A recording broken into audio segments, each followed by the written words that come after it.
네네.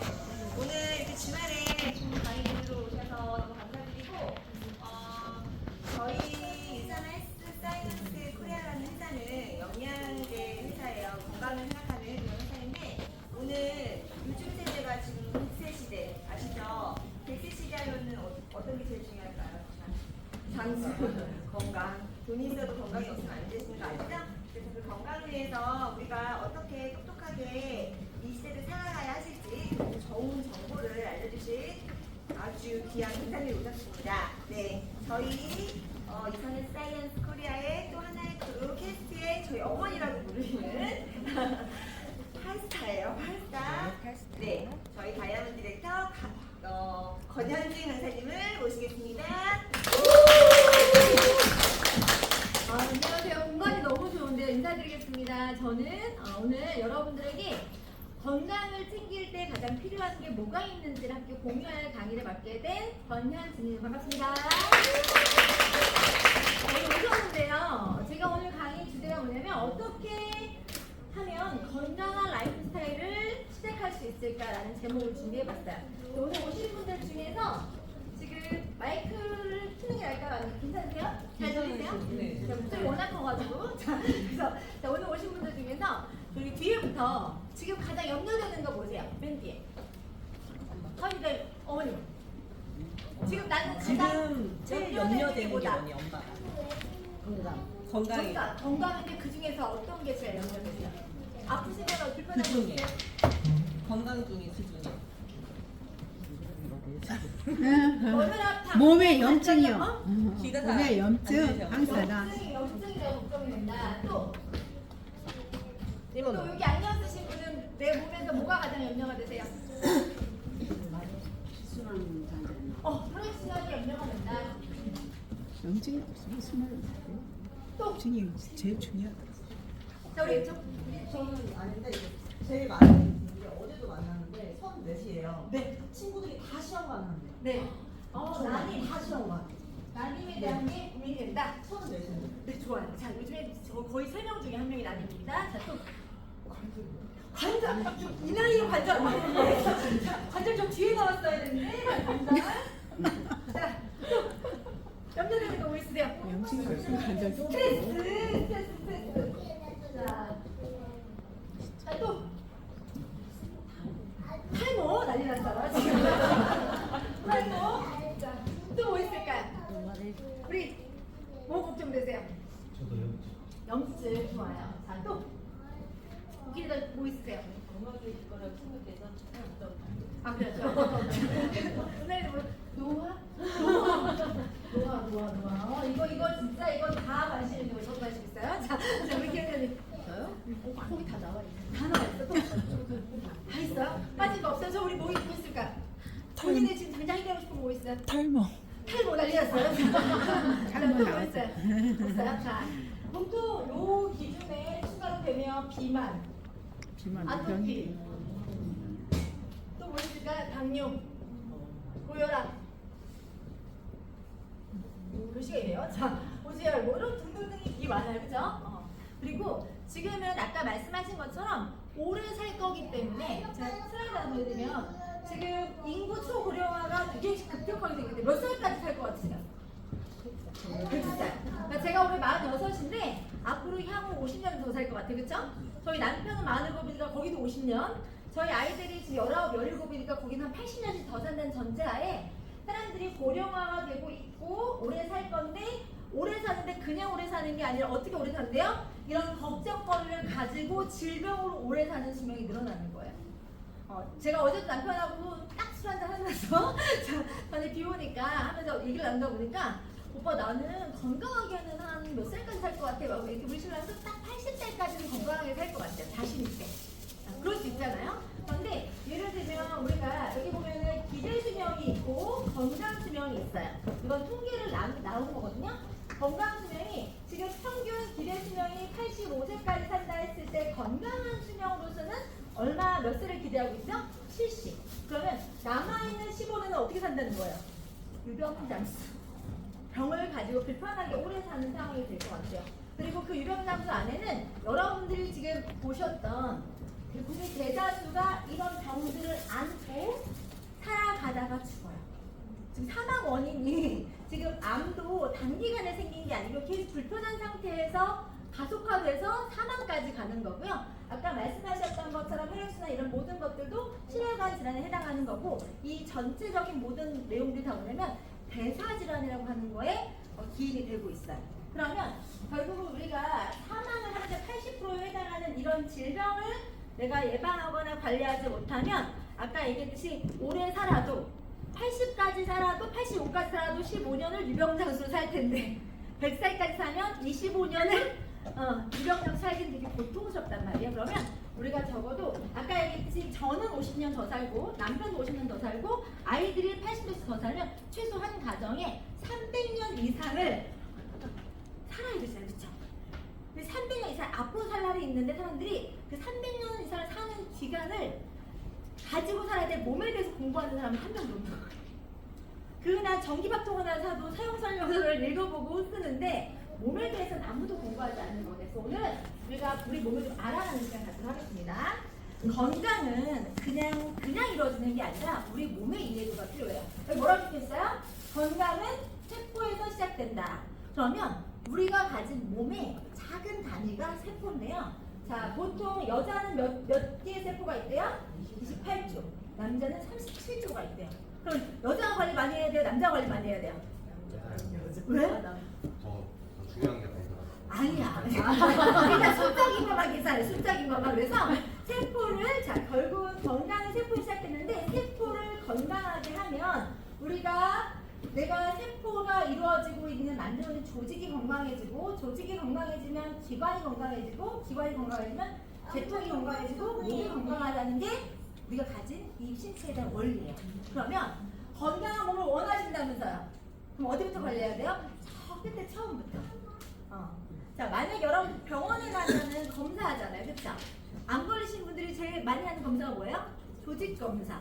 그 조직 검사 뭐 하는 거냐면요. 세포 띄어서 검사를 하는 거예요. 세포가 정상적인지 변형됐는지 보는 거예요. 그래서 그 변형된 양상이 정말 안 좋은 거면 악성 종양으로 분류하고 보통의 그냥 생기는 변형이면 우리 양성 종양으로 분류해서 관리한다는 거예요. 그러면 결국은 우리가 건강하게 잡을 게 뭐예요? 세포인데 얘네들이 좋아하는 게 뭔지 얘네들이 필요한지만 알면 28쪽이든 37쪽이든 내가 관리할 수 있는 능력이 생기는 거예요. 그러면 자 세포는 뭐가 필요하냐면 영양을 필요로 하고 충분하게 공급하면 세포가 건강하게 된다고 얘기하고요. 그리고 세포를 영양만 공급하는 게 중요한 게 아니라 이 세포를 공격하는 애들이 있어요. 잘 채워주는 것도 중요하지만 보호해주는 것도 중요하기 때문에 이 두 가지를 다 같이 오늘 배울 거예요. 자, 제가 영상 하나 보여드릴 건데 똑같이 먹고 놀았어도 누구는 아프고 누구는 멀쩡하다. 왜 그럴까요? 자, 일단은 바로 면역력 때문인데요. 건강한 면역력을 가지고 있는 사람들은 쉽게 핵이나 바이러스를 제거하는 반면에 건강하지 못한 면역력을 가지고 있는 사람들은 핵이나 바이러스가 쉽게 몸에 퍼져서 병이 들기 때문입니다. 여러분 몸에서 그 외부에서 안 좋은 분들이 들어오면 우리 몸에서 보세요. 박테리아 이거 들어오면 그 몸에 있는 면역세포가 잡아먹어요. 끝까지 쫓아가서 얘들을 없애서 몸을 지켜내는 데 힘을 보세요. 잡아서 이거 치워버려요. 자, 여기서 무리가 있어도 다가가서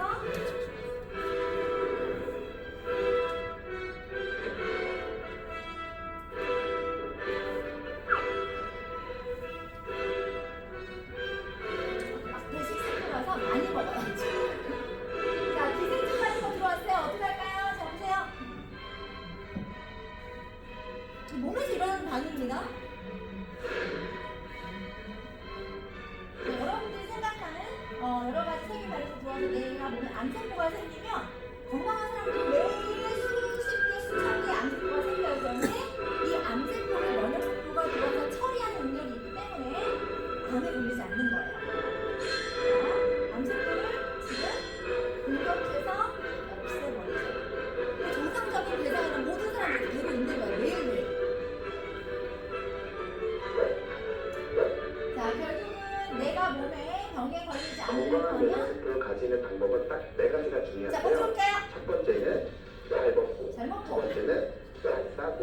세 번째는 잘 자고. 네 번째는 잘 씻는 잘 겁니다. 씻는 거래. 특별히 뭔가를 하는 것보다는 이 네 가지를 잘 하는 것이 건강한 면역 상태로 가지는 최고의 방법이라고 생각합니다.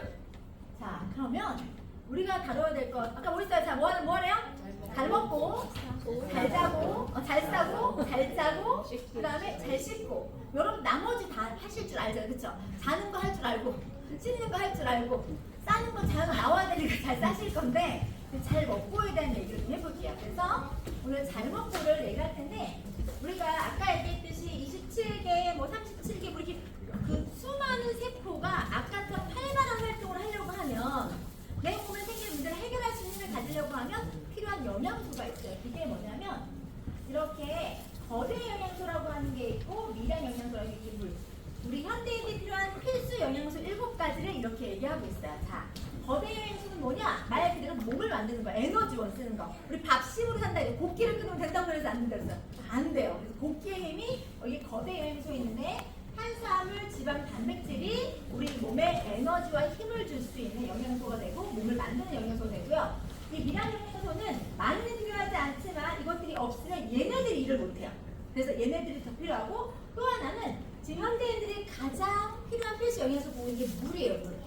여러분이 아무리 좋은 걸 먹어 물을 충분히 공급받지 못하면 몸에서 이 전해질 역할을 못하기 때문에 대사가 잘 안 됩니다. 그리고 또 하나 뭐 있어요? 식이섬유. 식이섬유 잘 싸고 해당하는 데 굉장히 큰 기여를 하는 성분입니다. 그럼 요것들을 한번 알아볼 건데요. 자, 아까 얘기했던 우리 거대에서 탄수화물, 단백질, 지방이 무슨 일을 하는지 한번 잠깐 볼게요. 자, 우리가 밥, 빵 이런 걸 먹었어요. 그러면 얘가 어떤 일 하냐면 일단 에너지를 낸대요. 1g당 몇 킬로칼로리? 4kcal에서 몸에 열도 내고 힘도 내주고요. 자, 근데 탄수화물이 가장 중요한 그 공급이 뭐냐면 두뇌에는 뭐만 열량을 쓸 수 있대요? 탄수화물. 그래서 애들 아침밥 안 먹고 하면 머리가 안 돌아간다는 거예요. 그래서 아침밥 두뇌에는 탄수화물이 꼭 필요한 영양소고요. 그리고 자, 만약에 이게 많이 들어가서 과잉으로 남으면 뭘로 전환돼서 저장된대요? 지방. 그래서 어르신들 그냥 중간중간에 먹는 떡 이런 거 있잖아요. 다 옆구리에 붙는 거예요. 움직이지 않고 앉아서 계속 먹는 것들 다들 쌓이실 거고. 자, 이번엔 단백질 가볼 건데 단백질은 우리 몸에 무슨 일 하나 똑같이 에너지를 내는 힘내는 영양소로 쓰이고요. 뭘 만든대요? 근육하고 혈액. 자, 근육하고 혈액은 몸에 중요해요, 안 중요해요? 여러분 나이 들면요 호르몬 줄어들면 제일 먼저 빠지는 게 뭐죠? 근육이 빠지면 힘이 없어요. 그래서 근데 근육을 생기기 원한다고 다 뭐하죠? 운동하지. 열심히 어깨 들고. 근데 몸에 재료로 되는 단백질 들어오지 않으면 근육이 만들어져요, 안 만들어져요? 안 만들어져요. 그러면 우리는 그 단백질 공급에 대해서 신경을 써야 되는 상태인 거고요. 또 혈액은 우리 몸에서 굉장히 중요한 역할을 하는 거예요. 영양소와 산소를 운반하면서 아까 순환을 높여야지만 우리 몸이 돌아가요. 그러면 이 혈액을 만드는 데서 뭐가 필요해요? 단백질이 필요하죠. 그리고 단백질도 막 뭐 만들어요? 아까 얘기했던 면역 물질을 만들어요. 그러니까 지금은 단백질을 적게 먹으면 면역이 떨어지고 충분히 공급을 해야 되고요. 자, 지방은 별로 필요하지 않을 것 같아서 막 줄여 드시는 분이 있는데 우리 몸에 제일 중요한 건 체온 유지예요. 우리 몸에서 지방이 하는 역할이 뭐래요? 1g당 9kcal를 내서 에너지를 많이 내주는 영양소고 체온 유지를 하게 해주는데 이 체온 유지가 왜 중요하냐면 몸의 온도가 1도만 떨어져도 암에 걸릴 확률이 굉장히 높아져요. 그래서 암 환자들은 대사를 높여가면서 가장 많이 하는 게 뭐냐면 몸에 열을 내는 걸 되게 많이 해요. 그래서 온도를 높여가는 데 있어서 내 몸의 힘을 그래서 정상적인 체온이 몇 도다? 36.5도를 유지하는 데 있어서 이 지방은 굉장히 중요한 역할을 한단 말이에요. 우리 마른 사람들 취 잘 타죠. 몸에서 이렇게 체온을 유지할 수 있는 지방이 부족하기 때문에 그래요. 그래서 자, 그런데 이게 많이 먹으면 어떻게 된다고요? 몸 안에 많이 쌓여요. 그래서 좀 행동하신 분들 추위 덜 타는 거 알고 있어요? 자, 이렇게 그리고 이렇게 거대 영양소 말고 또 필요한 게 뭐라 그랬어요? 비타민, 미네랄인데 비타민 종류에 대해서 잘 모르는 분들이 너무 많은데요. 비타민은 두 가지가 있습니다. 자, 지용성 무슨 뜻이냐? 기름에 녹아서 몸에서 쓰인다가 지용성 비타민이고요. 수용성은 물에 녹아서 몸에서 쓰인다는 수용성이에요. 자, 그러면 우리 몸의 체액은 뭘로 돼 있어요? 물이죠. 수용성이에요. 그래서 우리 몸에서 지용성 비타민은 한번 들어오면 몸에 쌓일 수 있지만 수용성은 아무리 많이 먹어도 체내에서 쓰고 남으면 우리 몸 대사 과정에서 뭘로 나가요? 소변으로 나거나 땀으로 나가기 때문에 많이 먹어도 괜찮은 비타민이에요. 전문가들 얘기할 때 뭐든지 많이 먹지 말라고 하는 해당하는 건 어디 속하냐면 이 지용성에 해당할 수 있어요. 그런데 지용성 비타민 뭐 있죠? A, D, E, K 있죠. 근데 A, D, E, K 중에서 비타민 A가 가지고 있는 능력이 있는데 현대인들이 비타민 A를 그렇게 많이 먹지는 않고 있거든요, 지금. 근데 이게 뭐가 눈에 망막에도 좋고 피부 조직에도 좋고 우리가 면역 기능이나 이런 항사 역할을 하는 비타민 A예요. 자, 그런데 비타민 A 먹지 말아야 되는 사람 누가 있냐면요, 임산부들. 임산부들은 비타민 A를 고용량으로 먹으면 22,000명 대규모 실험에서 57명 중에 1명꼴로 기형 출산의 원인이 돼요. 그래서 임산부는 병원에 가면 비타민 A가 들어있는 그 영양제는 반드시 뭐라고 적혀있냐면 임산부는 의사와 약사와 상의하고 드세요 명시가 되어 있는 게 비타민 A 성분 때문에 그렇거든요. 또 하나, 임산부들은 주름 개선용 화장품 쓰지 말라고 하죠. 기능성 화장품. 기능성 주름 개선 레티놀이 비타민 A입니다. 그래서 화장품에 대해서도 그게 피부로 흡수가 되면 태아에까지 영향을 주기 때문에 못 쓰게 하는 성분 중에 하나예요. 그러면 우리는 비타민 A보다는 어떻게 섭취하는 게 좋으냐? 똑같은 성질을 갖고 있지만 수용성 중에 뭐가 있냐면 베타카로틴이라고 하는 게 있어요. 그걸 섭취하는 게 더 좋고요. 자, 비타민 D. 비타민 D는 많이 먹으면 안 될 것 같은데 사실 우리나라 사람들은 거의 비타민 요구 충족이 20%도 안 돼요. 전 세계에서 비타민 D 부족 국가 1위. 그래서 우리가 아랍에서 이 히잡 쓰잖아요, 얼굴. 얘네들보다 부족해요. 왜냐면 실내 활동도 없을 뿐더러 자외선을 다 바르죠. 그리고 원래 비타민 D가 가지고 있는 능력이 뭐냐면 위암, 대장암 같은 소화기계 암 예방에 탁월하고요. 유방암에도 도움을 주고 호흡기, 감기라든지 천식 이런 데 도움을 주는 게 비타민 D예요. 그래서 전문가들 얘기할 때 많은 걸 다 먹을 수 있으면 딱 하나만 먹어라 라고 하면 뭘 먹으라고 하냐면 비타민 D를 먹으라고 해요.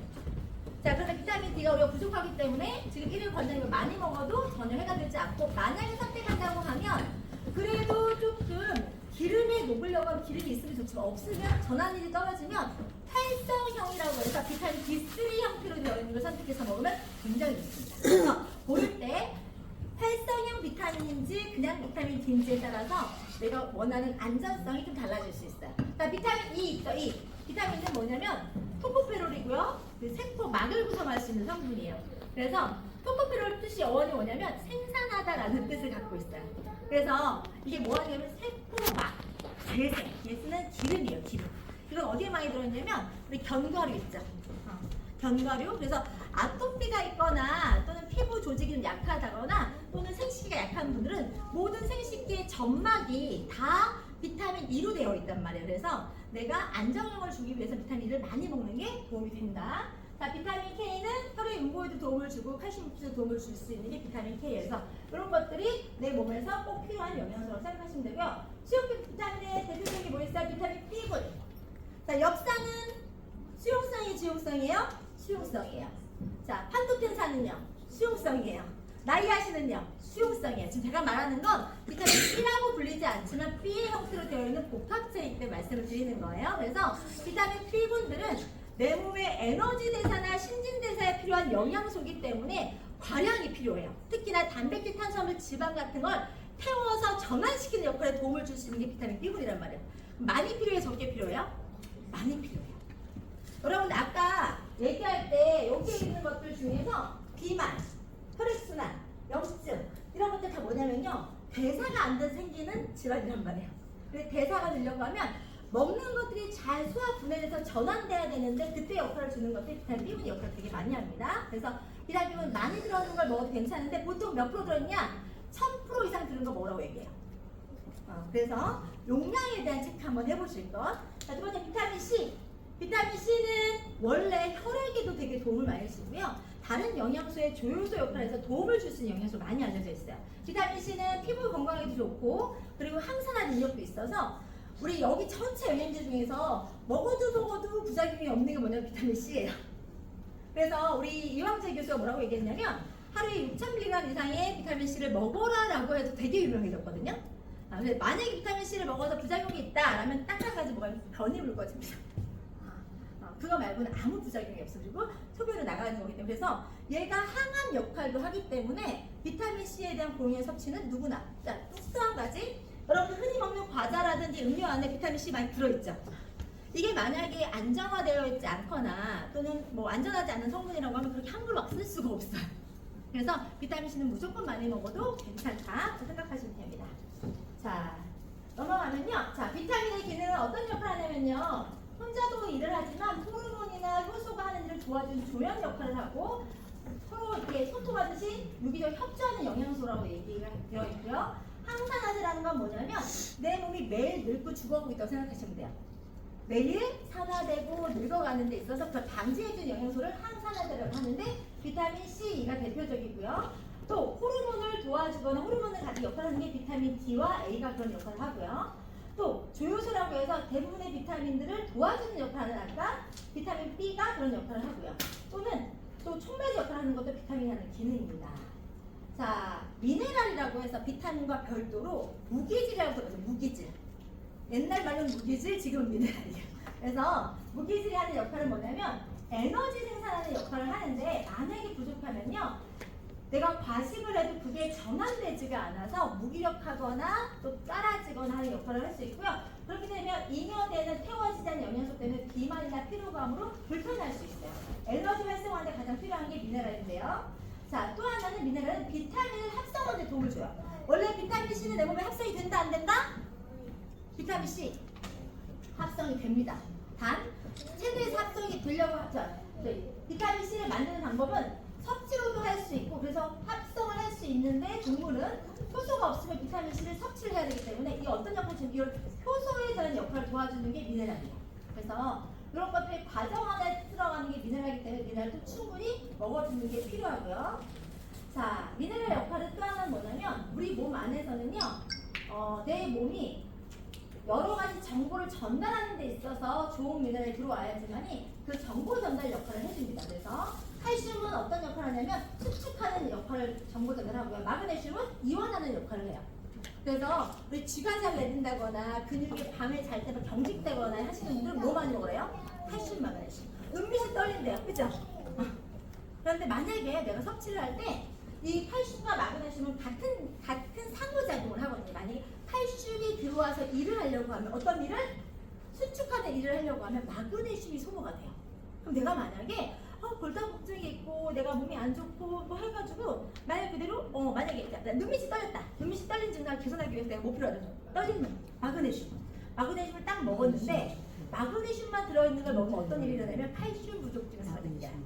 그래서 만약에 이렇게 상호적인 그 일을 하는 영양소를 선택할 때는 두 개가 다 같이 붙어 있는 걸 선택해서 먹으라는 거예요. 자, 마그네슘만 먹으라고 그랬어요? 칼슘하고 같이 들어있는 거 뭐라고 그랬어요? 같이 들어있는 거. 자, 그리고 나트륨은 짠 정보를 전달하고 철은 음색 정보 이렇게 각각의 기능이 있다는 걸 알려주시면 돼요. 자, 미네랄 역할 또 뭐가 있냐면 중금속 배출하는 역할이 있어요. 여러분들이 아침부터 저녁까지 접하고 있는 중금속 숫자가 엄청나게 많아요. 특히나 생선류 좋아하시는 분, 여기서 드신 분들 고기보다는 생선이 편하지 않아요? 맞아요. 그쵸? 근데 우리 생선류가 특히나 우리 일본에서는 사면이 바다니까 어류를 되게 좋아하잖아요. 임산부한테 일본에서는 하루에 한 뚜껑 이상 생선을 먹지 말라고 해요. 왜냐하면 그 심해 오염과 중금속 노출 때문에 그것들이 다 어디에 쌓여 있냐면 우리 어류의 장기에 쌓여요. 우리도 마찬가지로 먹이사슬 상에서 작은 플랑크톤부터 뭐 크릴새우부터 지금 인간까지 왔을 때 그 먹이사슬 최고층에 있는 게 누구죠? 우리예요. 그 어종들도 그런 중금속이 계속 노출돼 누적되어 있는데 뭐 최상위 포식자라면 고래 정도면 높을 텐데 우리 고래고기도 먹죠 우리는. 그러니까 최상위로 누적해서 중금속은 한 번 들어오면 안 나갑니다. 나가려면 뭐가 필요하다고요? 미네랄. 그러니까 여러분들이 내가 섭취하고 있는 것 중에서 내가 좋아하는 것들 중에서 중금속 노출이 좀 많다. 그러면 뭘 많이 섭취하면 배출에 도움을 줄 수 있는 영양소를 꼭 드셔야 되는 거고요. 또 하나는 이 미네랄은 내 몸의 산도와 염기를 유지시켜 주는 거예요. 예를 들면 우리가 피부는 pH 밸런스가 중요해 안 중요해요? 중요하죠. 그리고 면역 기능도 마찬가지고 그리고 우리 임신하신 분이 출산할 때도 마찬가지로 내 모든 통로 안에는 이 몸 안에 산도라는 게 유지가 되어야 되는데 그것을 유지시켜 주는 것도 미네랄이 하는 역할입니다. 자, 체액의 이동. 아까처럼 우리 몸 안에서 산소에 따라서 나트륨 같은 게 부족하면 체액에 대한 그 탐탐사 일어나요 안 일어나요? 안 일어나요. 그래서 뭐가 필요하냐면 체액 자체의 그 유지와 연결도 도와주는 게 그래서 이게 잘 안 일어나면요 뭐가 생기냐면요 고혈압. 짜게 먹으면 돼요 안 돼요? 안 되죠. 헬스 이런 것들을 이 삼투압 작용을 통해서 도움을 줄 수 있는 미네랄이 많아야지만이 그런 농도가 유지가 된다고 생각하시면 돼요. 자, 근데 현대인들은 미네랄이 자, 세계 인구 몇 분의 1이 미네랄 결핍이 시달린대요? 3분의 1. 아까 되게 중요하죠. 우리 역할 막 6, 7% 미네랄이 되게 부족하대요. 왜 부족하냐면 과거에 만약에 미네랄 종류인 철분 하나 섭취를 하려고 하면 과거에는 사과 2알이면 충분했대요. 근데 지금 사과 몇 알 먹어야 된대요? 10살, 지금 10살 이상 됐거든요. 사실 92년도 걸 거라서. 자, 과거에는 시금치 한 단에도 충분했던 그런 미네랄 종류들이 지금 몇 단 먹어야 된대요? 19단. 자, 토양 실험 왜 이런 역할이 나오냐면 토양 영양소 실험해봤더니 토양 자체 50년대 토양 안에는 철분 비타민이 13단에 충분했는데 지금은 철분 비타민 토양 자체에 없다는 거예요. 자, 우리 복숭아된 비타민도 지금 하나 먹었던 건데 몇 개 먹어야 된대요? 52개. 자, 우리가 시금치가 좋은 것도 알고 애들 키우는 데 있어서 정말 성장에 필요한 영양소 들어있는 거 알지만 우리가 시금치 한 단 먹어도 한 단이 뭐야? 한 줄기도 안 먹으려 애들한테 너 시금치 좋아하니? 안 먹으려는 애들한테 지금 시금치 19단을 삶아 먹이고 앉아있을 수는 없잖아요. 이게 아주 심각한 문제인 거예요. 왜냐하면 과거에는 밥만 잘 먹어도 됐었는데 그 밥이라고 하는 식단 안의 밸런스가 만족했었는데 지금은 절대적으로 부족한 상태이기 때문에 심지어는 지금 50년 조각 토마토 몇 프로 감소? 50%, 브로콜리 60%, 감자는 뭐래요? 100% 감소해야 돼요. 철분 90% 이렇게 돼서 굉장히 심각한 상황이기 때문에 자, 우리가 필요로 하는 자, 세포는 뭘 필요로 하냐면 아까 말씀드렸던 것처럼 배량 영양소라고 하는 힘을 줄 수 있는 영양소가 필요하고요. 미량 영양소라고 하는 비타민 미네랄이 필요한 이것들이 밥빵 고기는 충분합니다. 되게 넘쳐요. 고기 질도 좋고요. 곡물류는 되게 종류도 많아지죠. 지금 자, 식단 한번 생각해보세요. 어제 먹었던 오늘 먹은 식단 중에서 단백질, 탄수화물, 지방 종류가 많아요? 과일 자체가 많으세요? 생각해봐요. 자, 어제 저녁 뭐 드셨어요? 밥에 된장 먹었어요. 자, 그러면 밥의 양이 많았어요? 된장의 야채 양이 많았어요? 밥이 양. 자, 근데 이 문제가 뭐냐면 세포가 얘네들을 균형 있게 필요한다는 거예요. 세포는. 근데 균형미가 떨어지면 어떤 일이 생기냐면 우리가 음식을 먹으면 입을 통해서 들어와서 위에 들어가서 뭐라 하냐면 소화를 시키죠. 그리고 소화시키고 나면 소장에서 소화와 영양소 흡수를 도와줍니다. 그러고 난 다음에 영양소 흡수가 된 것들은 그 영양소를 혈관을 타고 간으로 가요. 그리고 남아있는 건 대장을 통해서 아까 말한 잘 싸고야 하는 배설 기능을 갈 거예요. 자, 그런데 만약에 내가 영양소를 충분히 공급해서 잘 소화됐으면 간으로 와서 어디로 간다고 했어요? 혈관으로 가서 내 몸의 세포에 에너지원으로 쓰이는 거예요. 그래서 에너지원을 쓰려고 하면 탄수화물 덩어리, 자, 빵 이만한 걸 가지고 바로 세포가 끄트끄만 수십 종의 세포가 쓸 수 있어요, 없어요? 없기 때문에 잘게 쪼개는 과정을 거쳐야 돼요. 그걸 우리가 소화 분해, 소화 흡수 과정이라고 하는데 이렇게 소화 분해되면 작은 걸로 분해되는 게 오늘 포도당이에요. 우리 병원 가면 스태미나 떨어지는 분들이 뭐 맞아요? 포도당 주사 맞죠? 뭐 하는 거예요? 이미 전환해서 빨리 내 몸의 세포가 회복할 수 있는 에너지를 공급하는 형태가 이런 형태, 쪼개진 형태인 거예요. 포도당 주사. 자, 단백질이 뭘로 분해돼? 아미노산. 아미노산 주사 맞아보셨죠? 이게 다 병원에는 뭘로 되어 있냐면 이렇게 분해되어 있는 형태로 주사제로 나와 있는 상태라고 생각하시면 돼요. 우리가 음식을 통해서 먹어서 분해하면 이렇게 분해가 된다는 거 보시면 되고요. 이런 과정에서 이게 분해가 되면 우리 지방산 같은 경우도 효소라든지 이런 것들은 조효소 같은 게 필요한데 이 조효소 역할을 하는 게 뭐냐면 비타민, 미네랄이에요. 만약에 이것들이 소화 분해될 때 효소가 뭐가 필요하냐면 단백질 분해 요소, 탄수화물 분해 요소, 지방 분해 요소가 다 틀립니다. 효사제, 락타제, 라파제 이런 게 다 틀려요. 내 몸에서 위에서 소화될 수 있는 효소가 각각의 시그널로 잘 나와야 되는데 나이가 들면 뭐가 떨어지는 줄 아세요?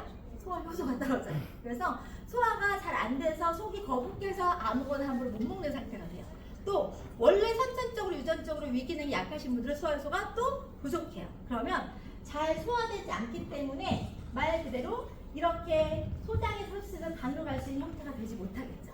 그래서 첫 번째 신경 쓰실 건 뭐냐면 내가 이런 걸 잘 먹는데 소화 분해가 잘 안 된다 그러면 소화 효소의 부족을 한번 생각해 보셔야 되고요. 또 하나 소화 효소가 됐는데도 불구하고 내 몸에서 에너지가 잘 안 된다 그러면 에너지 활성화에 도움을 주는 조효소가 부족한지 한번 보셔야 돼요. 자, 그러면 이렇게 가면 혈관을 통해서 이렇게 흡수가 되면 내 몸 안에서는 세포가 있는데 세포가 이렇게 모양이 어떠냐면 핵이 있고요. 핵 옆에 이렇게 에너지 발생소라고 하는 미토콘드리아가 있는데 이런 것들이 필요한 게 뭐냐면 이렇게 영양소를 주면 이 발전소를 다 쳐요. 그래서 몸에 활력 확 주는 거예요. 그러면 미토콘드리아 발전소하는 ATP 효소가 있는데 뭘 필요하냐면 영양, 뭐가 필요하다고요? 이런 영양하고 또 뭐 필요하다고요? 산소. 자, 근데 이 영양과 산소는 누가 운반해준다 그랬어요? 혈관에서. 그래서 혈액 건강이 굉장히 중요한 상태인 거예요. 그래서 에너지를 여러분들이 쓰고 있다. 자, 그래서 이렇게 에너지 것들을 쓸 수 있게끔 하려고 하면 우리 뭐가 필요하다? 첫 번째는 에너지 영양소, 대량 영양소, 밥빵, 고기 같은 것들이 필요하고 다시 얘네들을 이렇게 잘게 쪼개서 에너지 전환시킬 수 있는 효소로서 미량 영양소, 비타민 미네랄이 필요하고요. 자, 그런데 영양결핍이라고 하는 걸 과거에는 어떤 영양결핍이라고 했냐면 대량 영양소 지금 자 우리 현대인이 먹고 있는 게 뭐가 많아요 지금? 과거에는 밥빵 고기가 많지 않았어요. 풀떼기만 먹었어. 그래서 뭐가 많았냐면 미량 영양소를 많이 먹는 대량 영양소가 부족해서 고기를 구경하기 어려웠던 그래서 그런 영양결핍을 경험했다고 하면 지금 반대가 됐습니다. 지금 뭐가 많아요? 얘는 많고요. 미량 영양이 부족한 영양결핍. 참고로 결론을 말하면 영양의 불균형이 만들어지고 있는 상태인데 자 그러면 영양결핍 막기 위해서는 지금 뭘 먹지? 밥빵 고기 많이 먹어야 된다 그랬어요? 과일 야채 많이 먹어야 된다 그랬어요? 네. 과일 야채. 근데 과일 야채가 어떻게 됐어요 지금? 52분의 1, 19분의 1이니까 결론은 불가능하다고 생각했습니다. 자 그래서 만약에 과일 야채를 내가 섭취하고 싶다라고 하시면 건강을 위해서 필요한 비타민을 충분히 공급하기 위해서는 형형색색의 과일과 채소를 하루 몇 접시 먹으라고 그랬어요? 5접시. 가능하시겠어요? 네. 자, 그래서 지금은 건강기능식품의 역할이 도드라지고 있는데 얘네들이 하는 역할은 뭐냐면 첫 번째는 부족한 영양소 어떻게 한다? 올린다. 불필요한 영양소는 다운시킨다고 하는 것들이 지금 현대인에게 건강기능식품이 하는 역할입니다. 자, 두 번째, 우리가 아까 세포를 하기 위해서 세포에 뭘 한다 그랬어요? 첫 번째는 영양을 공급해서 영양의 불균형을 맞추는 역할을 뭘로 한다고? 기능식품으로 하면 돼요. 자, 그런데 두 번째는 세포가 원하든 원치 않는 공격을 막 받는단 말이에요. 오늘 자 지금 눈 떠서 지금까지 오면서 아까 원래 스트레스 얘기했잖아요. 한순간 스트레스 받지 않은 적 별로 없으실걸요? 계속 순간순간 이렇게 받으셨어요. 이 스트레스가 가진 역할이 뭐냐면 내 몸의 정상적인 세포들을 공격해요. 자 보여드릴게요. 자 우리 몸에서 스트레스를 받으면 활성산소 같은 게 생겨요. 그러면 이 스트레스가 어떤 역할을 하냐면 활성산소가 어떤 역할을 하냐면 세포를 산화시켜요. 늙게 한다는 거예요. 세포를 손상시킨다는 거예요. 자, 그러면 원래 정상적인 상태에 우리 몸에서 존재하는 산소는 요정 상태인데 활성산소는 뭐냐면 전자가 두 개가 있어야 안정하고 균형을 맞는데 이 활성산소는 불안전한 산소라서 전자를 하나밖에 갖고 있지 않아요. 얘네들이 어떤 역할을 하냐면 가만히 있지 않습니다. 내 몸에서 몸은 세포로 이루어졌다고 했잖아요. 자, 이 활성산소가 가만히 앉고 막 왔다 갔다 하면서 정상적인 세포를 하루에 수십만 번씩 공격을 해요. 한 번도 아니고 왜? 얘네들은 자꾸 전자를 뺏어오고 싶은 성질이 있는데 불안전하니까 그러려고 하면 정상적인 세포 안에서 그걸 얻어오려고 막 공격을 한단 말이에요. 자, 그래서 이렇게 공격을 하면 어떤 일이 일어나냐면요. 자, 몸의 약한 부분이 공격이 되겠죠. 그러면 방어하지 못하면 병이 생기는 거예요. 병이 생기는데 약한 부위가 눈이면 어떤 세포 수용은 황반변성 같은 거. 자, 녹내리 안 녹내리 이거 다 뭐냐면요. 활성산소 이런 것들 때문에 생기는 거예요. 자, 관절염, 염증 같은 것도 다 활성산소 때문에 부산물로 나오는 거고요. 혈관 같은 경우에도 이런 것도 다 혈액 안에서의 활성산소의 농도가 높아서 생기는 일들입니다. 이런 것들이 생긴다는 거예요. 그러면 우리는 어떻게 해야 되느냐? 세포가 보시면 이렇게 생겼어요. 세포를 우리가 좀 자세히 볼게요. 너무 어렵게 가기는 힘들지만 결국은 세포는 막이라는 게 존재하고 이 안에 핵이라는 게 존재하고 아까 이게 미토콘드리아라고 하는 에너지 장치가 있어요. 구성이 이렇다는 얘기인 거야. 아까 비타민은 이 세포 막을 구성하는 성분이고 여기 미토콘드리아는 아까 비타민 Q 같은 거 있거든요. 코엔자임 Q3는 얘네들 에너지 흡수를 만들어주는 건데 결론은 얘네들을 잘 이 세포 구조 안에서 활성화시키려고 하면 항산화제라든지 이 해독 시스템이 잘 돌아갈 수 있게끔 만들어줘야 되는데 자 우리 몸 안에서는요 원하든 원치 않든 아까처럼 스트레스를 받거나 활성산소가 많이 생기면 뭐가 생기냐면 염증이 생겨요. 그리고 우리 몸은 화학 공장이라서 염증이 스트레스나 독소 때문에 염증이 발생하게 되면 그 염증이 세포에 어떤 역할을 주냐면 뭐라고 하죠? 세포 막을 산화시켜버려요. 그럼 세포가 보호가 돼요? 안 돼요? 안 돼요. 그러니까 이 몸 안에서 염증 수치가 높아져 버리면 세포 벽이 다 무너지기 때문에 세포가 제 기능을 하지 못해요. 자 자, 부전, 우리 신부전, 무슨 그런 간부전 들어보셨어요? 이 부전이 뭐냐면 재기능을 못하는 거예요. 만약에 이렇게 반복되는 게 오래되면 그냥 세포막만 산화되는 게 아니라 이 안에 핵까지도 미토콘드리아들께 이 미토콘드리아 에너지 흡수까지도 에너지 발전소까지도 기능을 왜 보호 장치가 없어졌잖아요. 떨어져 버리면 아예 내 몸의 기능을 아예 못하는 거예요. 뇌가 기능을 못하고 심장의 기능을 못하고 아예 원래 가지고 있던 기능 자체가 부전, 아예 활동 못하게 되어버리죠. 그래서 뭘 없애야 되냐면 활성산소를 없애고 활성산소 기능을 나가야 되는 게 자, 우리 요즘에 암 걱정 많이 하잖아요. 암세포 뭐에 문제가 생긴다고 그랬어요? 세포에. 그러면 암세포는 종양세포가 세포막이나 미토콘뿐만 아니라 핵까지 변이가 된 손상된 세포를 암세포라고 하는 거예요. 그래서 우리 세포 조직 검사 할 때 어떻게 하면 되나요? 세포를 얼려갖고 슬라이스를 다 쳐서 어디까지 변형되는지 보는 거예요. 그래서 그게 암인지 아닌지 보는 거란 말이에요. 자, 근데 결국은 이렇게 돼버리면 걷잡을 수가 없는 게 되는 거라서 자, 우리는 차가 구동이 되려고 하면 연료가 필요해요. 휘발유든 경유든. 그리고 산소와 만나면 차가 돌아가겠죠. 에너지가 생겨서. 그런데 에너지만 생기는 게 아니라 이 화학 공장이 돌아가면 뭐가 생기냐면 자, 부산물이 매연이 나오죠. 우리 자동차가 연소되는 데서 연소 매연 나와야 안 나와요? 이거는 필수 불가결한 결과예요. 우리 몸도 우리 몸 자체가 화학 공장입니다. 먹으면 이게 소화돼서 분해되면서 뭐가 나오냐면 부산물이 나와요. 그 부산물이 사실은 아까 얘기했던 활성산소예요. 여러분들이 1분 1초 계속 활성산소가 생기면 숨 쉬고 계시죠? 들이마시고 내쉬는 과정 안에서 활성산소가 생기고요. 뭐 드시잖아요? 소화 분해 과정 안에서 활성산소가 생기는 거예요. 그러면 원래 내 몸의 생화학 작용을 통해서 활성산소가 생기고 아까처럼 스트레스를 많이 받아도 생기고요. 내 몸에 외부적으로 들어온 독소들도 내 몸의 활성산소를 증가시키는 원인 중에 하나가 됩니다. 그럼 우리가 해야 될 역할은요. 자, 보시면 산소를 통해서 폐에 들어오면 이 에너지 전환하는 데서 부산물로 이 활성산소가 생긴다는 거, 먹어도 생긴다는 걸 제가 보여드렸죠?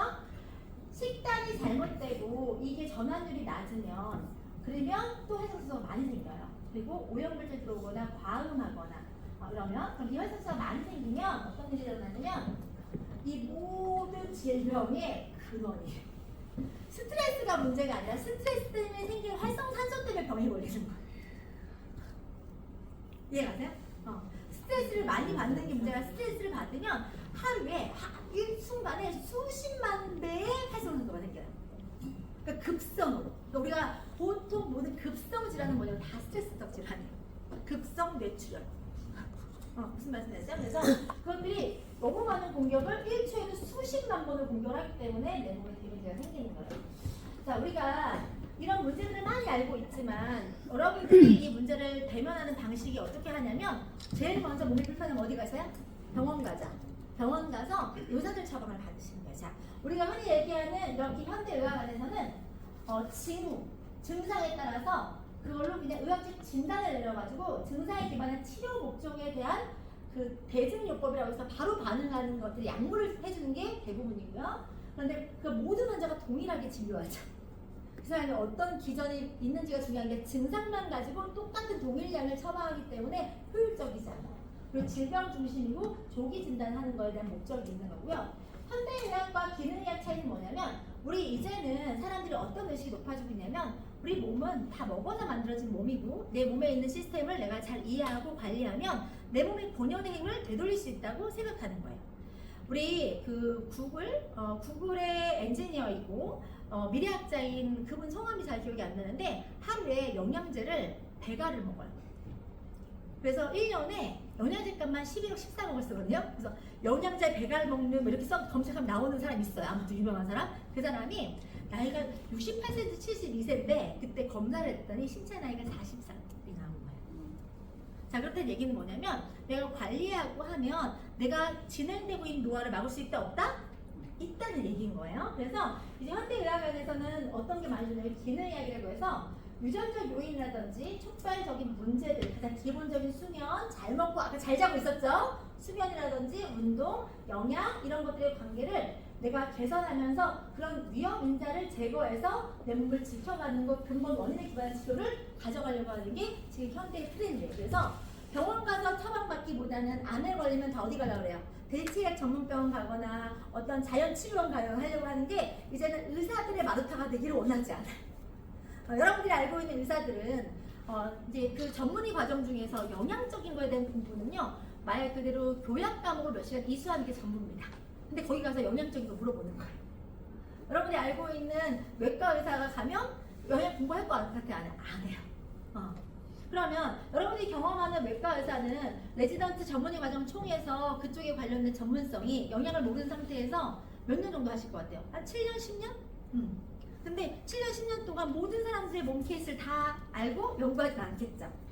인류가 처음 시작부터 지금까지 이 먹는 것과 관련해서 내 몸에 기는 것들이 진화되고 퇴화되고 하면서 발생하는 것들에 대해서는 단순한 7년과 10년의 그 개인의 경험만 가지고는 판단하기는 굉장히 오차인 거예요. 현대의학 안에서도 인간의 몸은 다 연구가 되지 않았거든요. 그래서 계속 새로운 발견 나와요, 안 나와요? 나오죠. 자, 그래서 이제는 뭐에 중심을 개별적으로 각각이 갖고 있는 유전적인 요인이든 식이, 섭생에 대한 먹거리에 대한 자기 개별적인 요인들 해서 전인 치료가 중심이 되고 건강과 예방의 중심으로 가는 것들이 트렌드입니다. 자, 정상적인 세포들은 이런 모양을 하고 있는데요. 정상 세포에 우리 지방 같은 안 좋은 트랜스 같은 것을 집어넣으면요, 이렇게 손상이 되어버려요.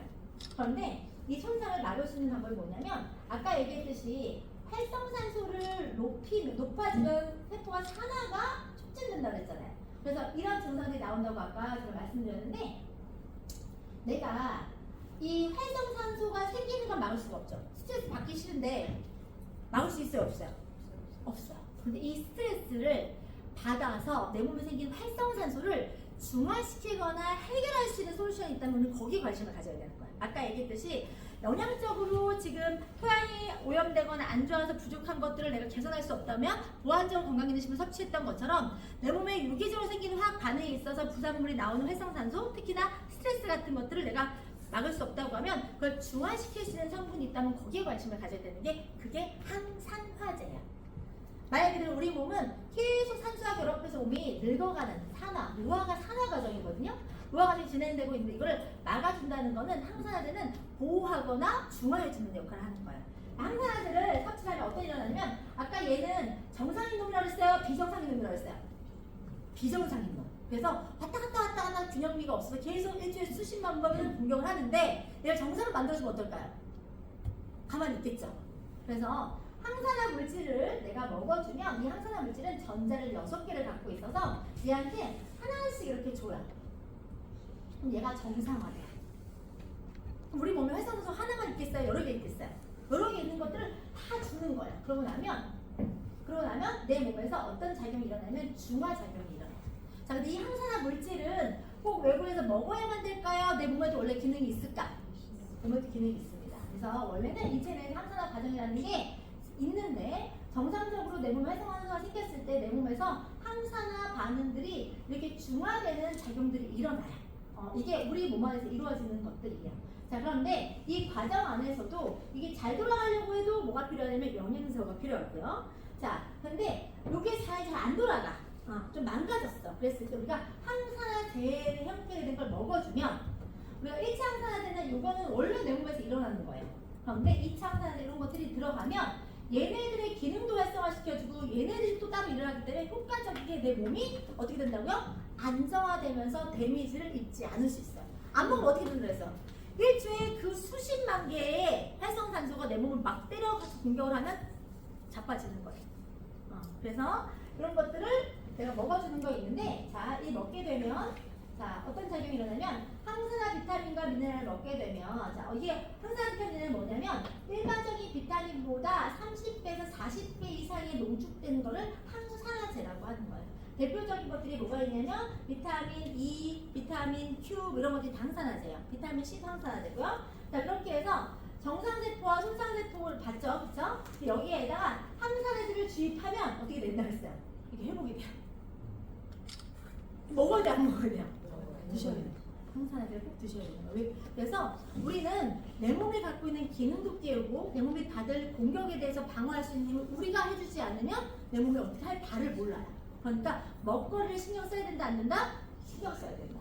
걸로 다치면 저희가 붙이면 네. 자, 그래서 건강한 세포를 위해서는 첫 번째는 부족한 영양을 챙겨주고, 또 하나는 항산화 물질을 의식해서 선택적으로 요즘에는 더 많이 드셔야 돼요. 아까 얘기했듯이 첫 번째는 영양적인 것들을 부족해서 항산화물질이 적게 들어오는 것도 지금 현 실정이고요. 두 번째는 스트레스라든지 각종 유해 물질들이 많이 들어와서 그런 것도 지금 현재 실정이기 때문에 부족이 굉장히 심해서 의도적으로 섭취해 주시는 걸 원하고요. 원래 비타민 미네랄을 섭취하셔야 되고 그렇기 위해서 종합 비타민 섭취해 주시는 게 좋다. 자, 종합 비타민, 종합 영양 섭취야말로 건강을 지키는 가장 값싼 보험이다라고 여의수 박사님이 얘기하십니다. 자, 이게 어떤 거냐면요. 우리가 산화에 대해서는 우리가 직접 경험하지 않으면 잘 모르잖아요. 그렇죠? 근데 주변에서 가장 볼 수 있는 게 이렇게 과일을 깎아놨을 때 갈변되는 것도 산화예요.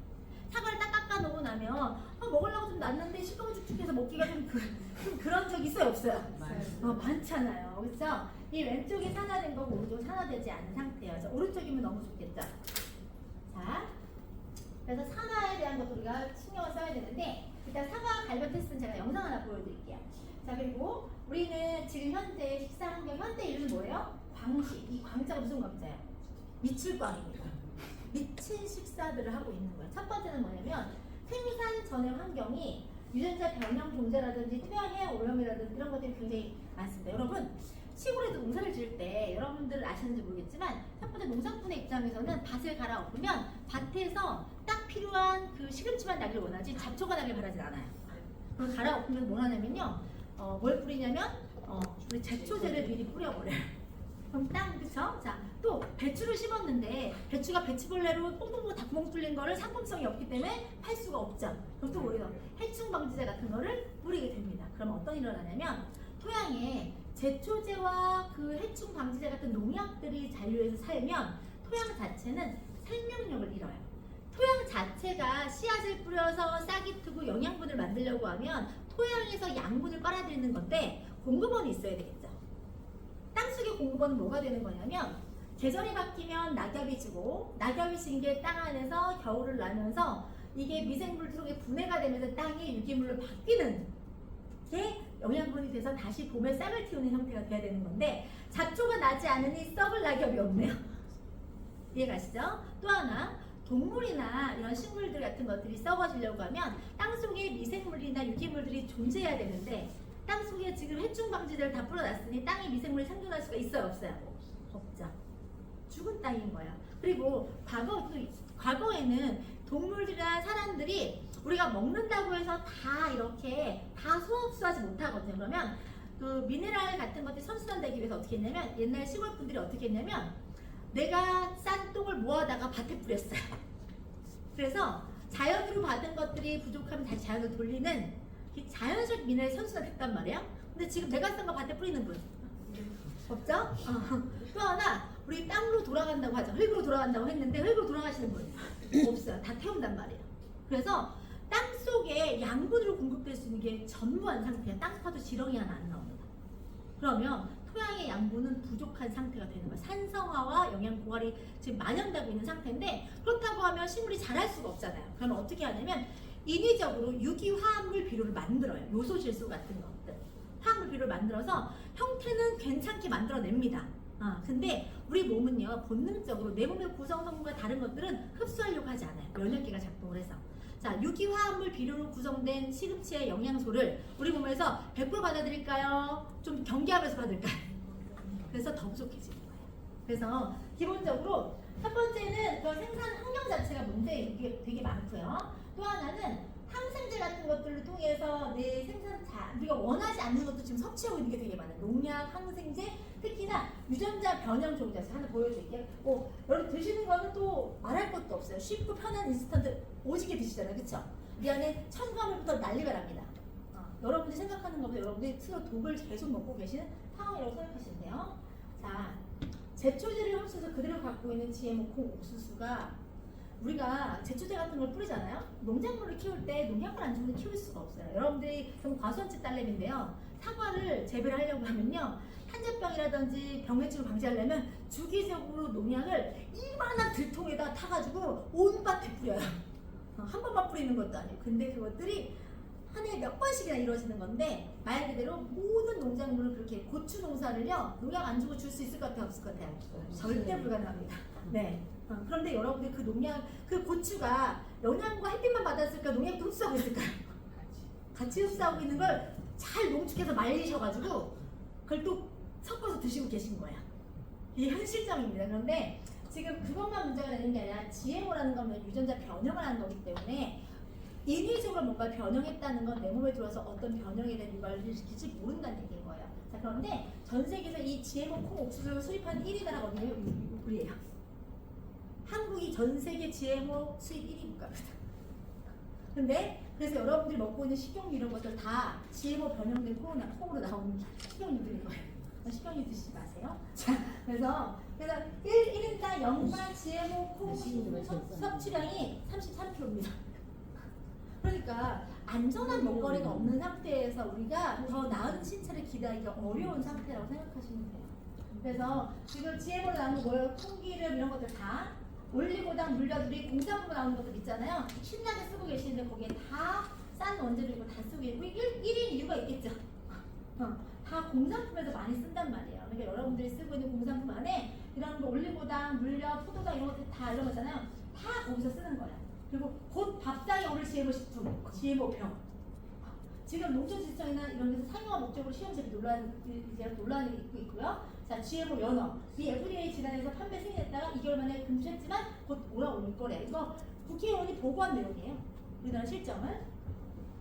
그리고 여러분들이 내 몸에서 미온적이지만 일어나고 있는 아직내가 심각하지 않아서 병원에 가지 않아서 증상은 있는데 아직 내가 긴급하게 대처하고 있지 않은 문제들로 방치하면 어떤 일이냐면 당뇨, 혈시혈관절 이런 것들 한 번에 생기는 거라고 그랬어요. 오래됐다고 그랬어요. 이거는 만성 퇴행성 질환으로 불리는데 오랜 기간 동안에 내 몸의 데미지가 누적해서 생긴 질환들이기 때문에 여러분들 이거를 되게 유의 깊게 보셔야 돼요. 근데 이거에 대해 근간이 뭐냐면 대사에 대한 부분인 거예요. 대사라는 게 뭐냐면 내 몸이 잘 들어가야 되는 거야. 자, 아까 잘 먹고에 대한 기준은 잘 먹은 것들이 내 몸에서 소화 분해되는 걸 전제로 하는 거예요. 소화 분해되지 않으면 독소입니다. 이해가세요? 잘 분해되면 그건 영양이고요. 소화 분해되지 않고 내 장에 오래 머물면 독소가 돼요. 자, 우리 여름에 더운 날 발 뜨거울 때 음식물 쓰레기를 싱크대 개수대에다가 한 시간만 놔보세요. 어떤 일이 일어나요? 음식물 쓰레기가 부글부글 끓습니다. 그죠? 자, 아무리 뜨거워봤자 여러분들 33도, 32도 뭐 이렇게밖에 안 되잖아요. 그쵸? 근데 우리 몸 몇 도예요? 36.5도. 근데 내가 나가야 될 게 안 나가면 장에서 어떤 일이 일어나겠어요? 아침에 먹은 게 적어도 대사 과정 8시간 통해서 나가야 되는데 내가 하루에 한 번 똥을 안 보고 있다. 그럼 내 장 안에서 아주 그런 일들이 일어나고 있는 거예요. 나갈 걸 안 내보내고 있으니까 장내에서 그냥 푹푹 36.5도 썩어가고 있는 상태라고 하면 장은 배출 기관이기도 하지만 흡수 기관입니다. 그래서 소장에서는 소화시키고 영양소를 흡수하고 대장에서 수분을 재흡수하는데 만약에 대장에 오래 머물러 있으면 그 대장에서 수분만 흡수해요. 그 속에서 나오는 그 부패되거나 상한 가스라든지 안 좋은 성분까지 같이 흡수하겠어요. 그러면 그게 다시 혈관을 타고 돌아다니면서 독성 물질이기 때문에 다시 간으로 올려보냅니다. 원래 영양소가 들어오면 소화 분해 흡수돼서 아까 소장에서 어디로 간다 했어요? 간으로 간다 그랬죠. 그래서 간을 타고 혈관을 가는데 거꾸로 혈관 흡수되기 다시 독성이면 간으로 가요. 그래서 여러분들이 장이 소화기관이 안 좋으신 분들, 특히 변비가 심하신 분들은 원래 그 독성을 먹는 것도 간에서 해독해야 되는데 이미 다 내보내는데 거기서 썩혀서 다시 올려보내니 간이 힘들어요, 안 힘들어요? 힘들어요. 그러니까 변비가 있는 사람들 얼굴이 노랗게 뜨는 거예요. 황달이 오고. 이해가세요? 해독작용이 안 일어나서. 그리고 간이 안 좋아져요. 그래서 첫 번째 우리는 소화기관의 핵심질이 올라가 소화흡수 배설인데 자, 소장은 우리 몸에서 가장 긴 소화기관이고 소화 효소에 의해 분해된 음식물을 흡수하는 아까 얘기했듯이 잘 소화된 건 영양이지만 소화되지 않은 것들은 쓰레기고 독소가 된다고 했어요. 그래서 첫 번째 신경쓰기가 소화 효소에 대한 거 아까 신경써 말씀드렸고 대장은 수분을 빨아들이고 찌꺼기 대변에서 문 밖으로 배출하는 역할을 하는데 연세 드신 분들은 장 운동성이 떨어져가지고 하루에 한 번 똥 보기가 어려워요. 그러면 장 안에서 굉장히 안 좋은 일들이 일어나는 건데 장에 똥이 오래 있잖아요. 그러면 그게 썩는 것만 일어나는 게 아니라 장 안에 안 좋은 환경을 만들죠. 그 안 좋은 환경 안에서 뭐가 잘 생겨나냐면 유해균이 늘어나요. 유해균을 먹이는 숙변이에요. 걔네들이 막 증식할 수 있게 도와줍니다. 근데 장은 또 무슨 기관을 알려져 있냐면 우리 제 신체의 제2의 뇌라고 해서 내 면역 기능과 내 몸의 전반적인 기능에 관여하는 역할을 장에서 해요. 근데 장이 지금 그 지경이 되면 몸의 시스템이 돌아가지가 않겠죠. 자, 우리가 소장은 소화 흡수 보호를 하는데 우리 원래 건강한 소장 안에 있는 육모는 이 육모가 촘촘하게 되어 있어서 영양소만 쏙쏙쏙쏙 흡수하고 정화사 잇모는 뭘로 덮여 있다면서요? 유익균으로 뒤덮여 있어서 잘 분해된 영양소만을 흡수하고 각종 면역물질과 합천적 효소를 만들어낼 수 있는 기능이 있어요. 건강한 소장은. 그리고 뭐가 많으면? 유익균이 많으면. 그래서 유산균 먹으라고 하는 이유가 유익균이 부족한 내 장 상태에다가 유익균의 분사를 보내주는 거예요. 가서 그 일 하라고. 자, 그래서 요 안에서 잘 흡수되면 어딜 타고 온다고요? 혈관 통해서 비타민 D, B, C 이렇게 가는 거예요. 그런데 건강하지 않은 장 상태에서 육모는요, 장 누수 중으로 이게 촘촘하지 않은 틈이 이렇게 벌어져 있어요. 우리가 치아도 촘촘한 치아가 있고 틈 벌어진 치아가 있듯이 이 육모 자체도 이렇게 벌어지면 이 사이로 껴요, 안 껴요? 끼겠죠. 그러면 이 사이로 우리가 영양소만 흡수해도 모자랄 텐데 아까 그렇게 똥이나 이런 안 좋은 것들이 이 증후군의 손상틈을 벌어지는 사이로 온갖 독소들이 혈관을 타고 들어와요, 안 들어와요? 들어오죠. 그럼 여기에서 이게 돌다가 어디로 내려서 다시 간으로 간다고 했어요. 그래서 장 누수 증후군은 하나의 문제로 끝나는 게 아니라 몸 전체의 문제를 일으키는 거예요. 왜냐면 이게 혈관을 타고 돌기 때문에 간으로만 가는 게 아니라 모든 혈관이 산소와 영양소를 모든 장기로 갑니다. 이해가시죠?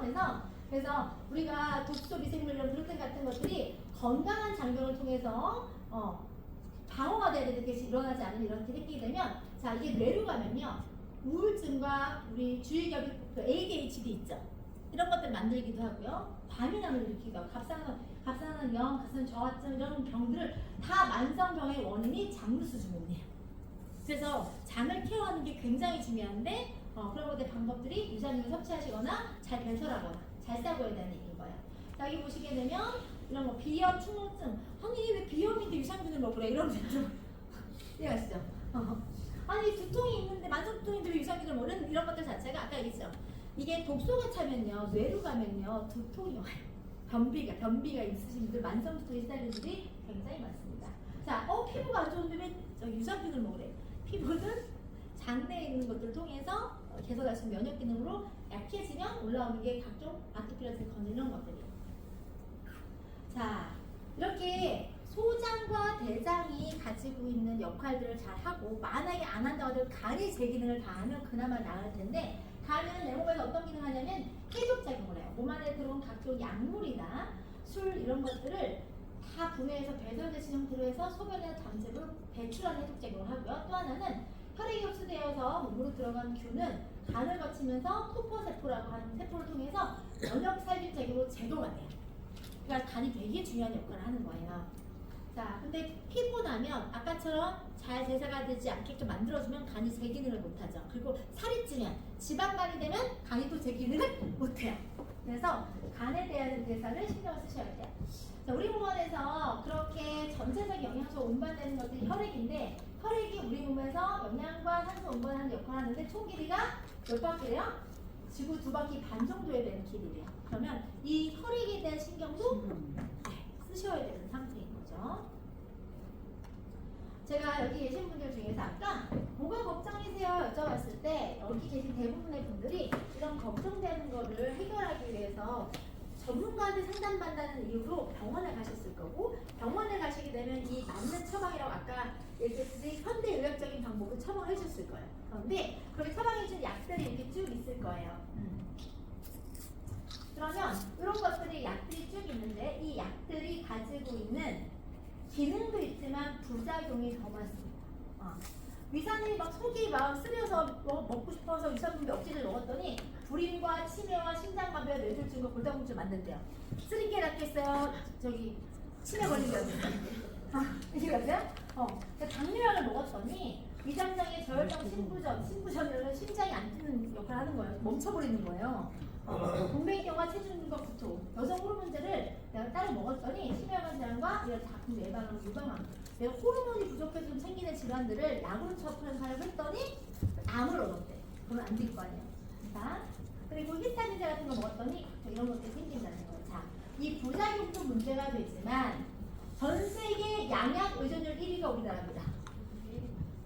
1위 많이 하죠. 비타민 D 부족 국가 1위, GMO 1위, 약물 남용 1위, 1등 좋아해, 1등 좋아해. 자, 감기약 남용 이런 것들이 해외에서 볼 때는 굉장히 충격적이네요. 아이들한테 감기약 이렇게 먹이는 것들 다 제가 되게 충격 얘기하는데, 근데 더 중요한 건 뭐냐면요. 아까 첫 번째 전제는 우리 몸을 건강하게 해주기 위해서 세포가 영양소가 필요한데 얘네들이 영양소가 지금 그냥 일반적으로 여러분 평소에 먹었던 대로 먹으면 부족해요, 충만해요?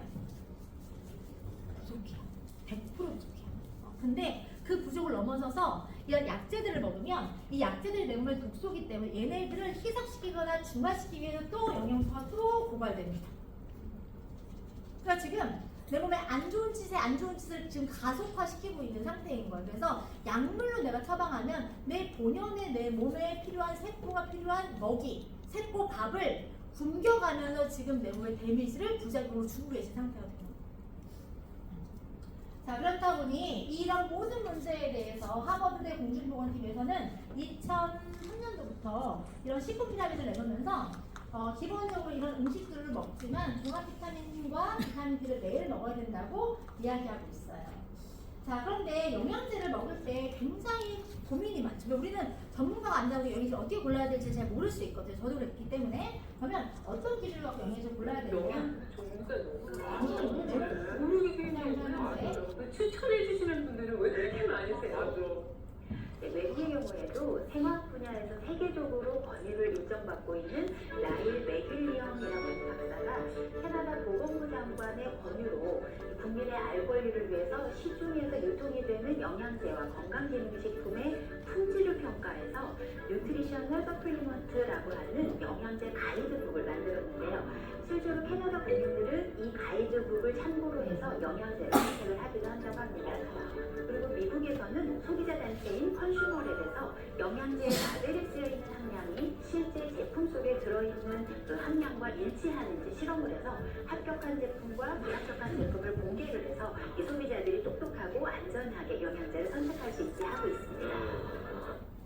자, 우리는 이제 영양제를 먹기 시작하지만 선진국에서는 영양제 역사는 70년이 넘어요. 그래서 70년 동안 너무 과대 광고도 많을 거고 시장에 대한 것도 되게 많다 보니까 전 세계 1600개의 브랜드를 아까 얘기했던 생화학자가 분석해서 비교한 비교 가이드북이 있어요.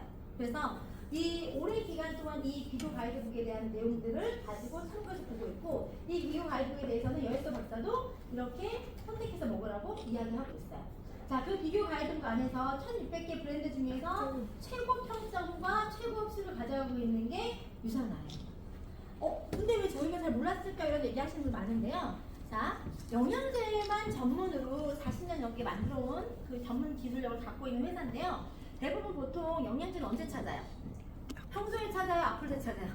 자, 아픈 환자들이 긴급해서 찾을 때도 자기가 아픈 걸 드러내면서 입소문을 내요. 나 아파서 이거 먹는다 얘기해요? 안 해요? 아픈 것도 드러내기 시작하니까 얘기를 안 하죠. 그래서 실제로 유산화는 처음에 이 브랜드가 퍼진 게 아픈 암 환자라든지 이런 사람들 때문에 강남 차병원에서 지내라고 팔거나 또는 유명해진 제품 중에 또 하나고 또 운동선수들이 또 선택해서 먹는 걸 유명해진 게 하나예요.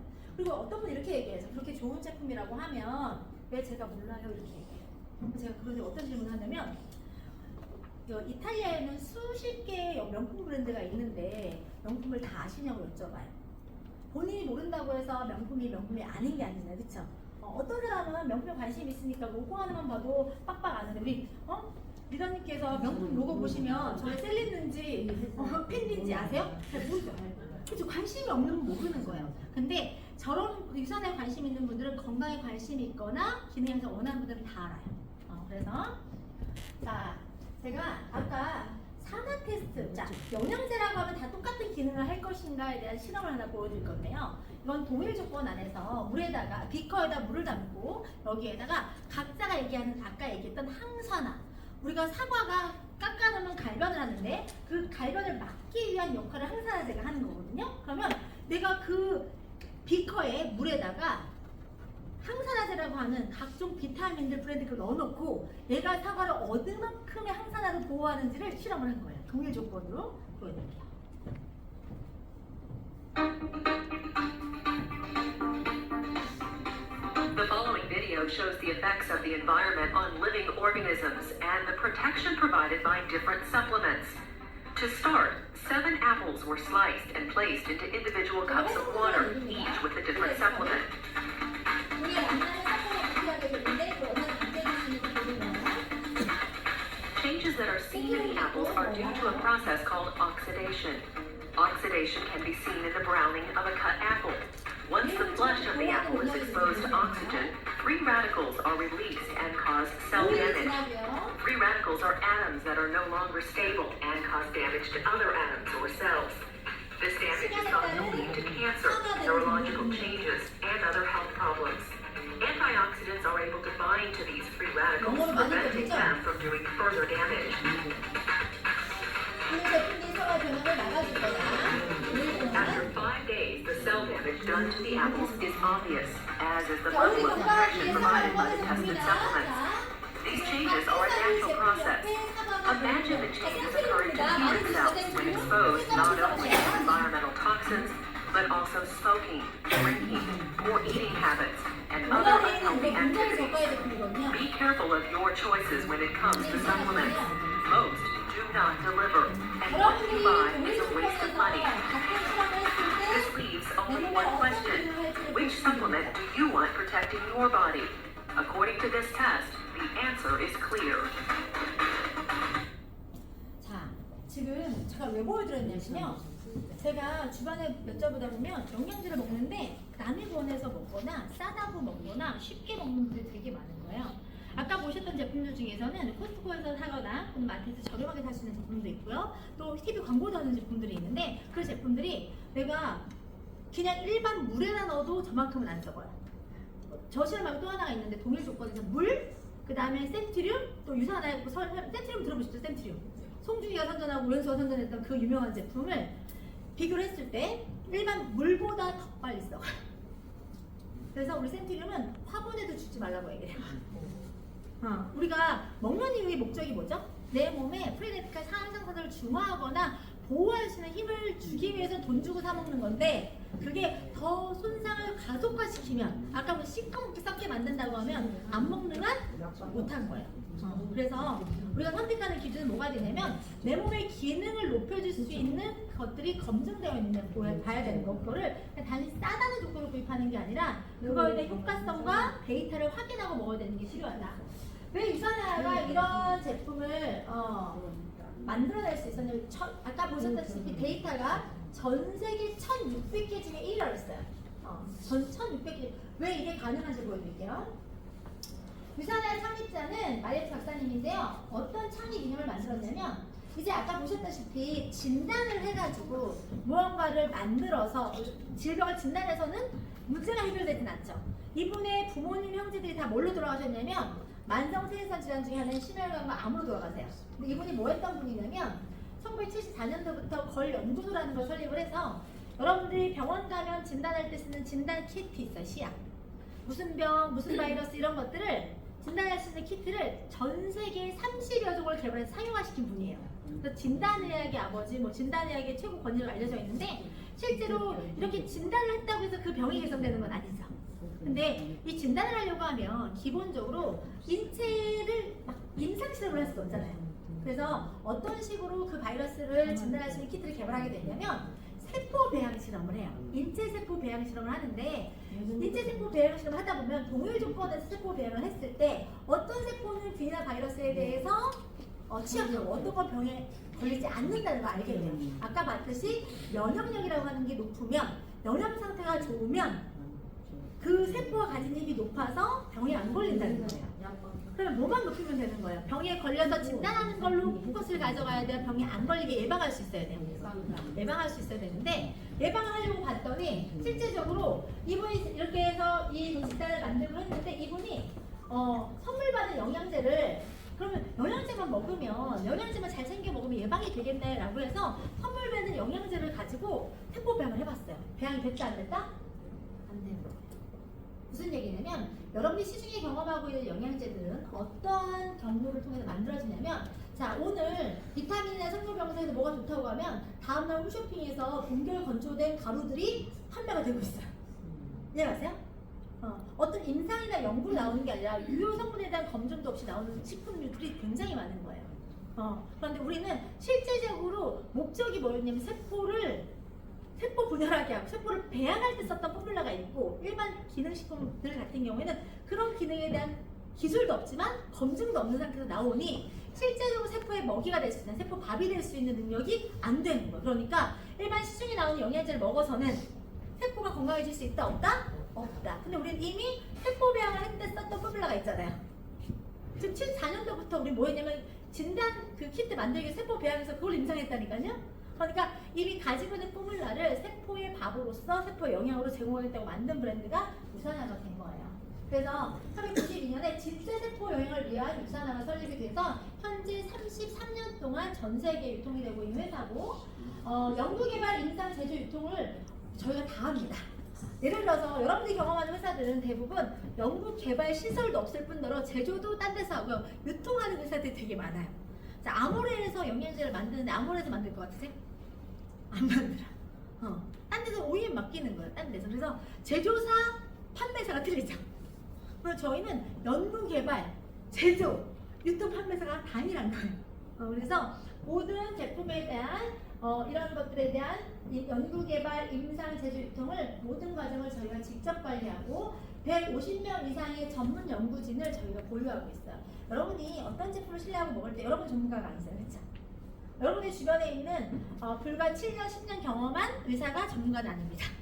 그렇지 않겠어요? 그분은 그분의 경험 한도까지만 알아요. 그런데 만약에 내가 어떤 제품을 먹는 데 있어서 전 세계에 저명한 임상병리학자부터 유기화학자, 생화학자, 그 다음에 뭐 우리 사상 체질이랑 우리 중의학도 되게 중요하잖아요. 동양의 테르민 이런 모든 연구진들을 150명이나 직원으로 갖고 있는 회사가 있다면 난 어떤 회사의 제품 먹을 것인가? 우리가 엔비디아나 아니면 우리 테슬라를 우리 미래가치 높게 보는 이유가 뭔지 아세요? 테슬라의 연구 개발팀이 100여 명이 넘어요.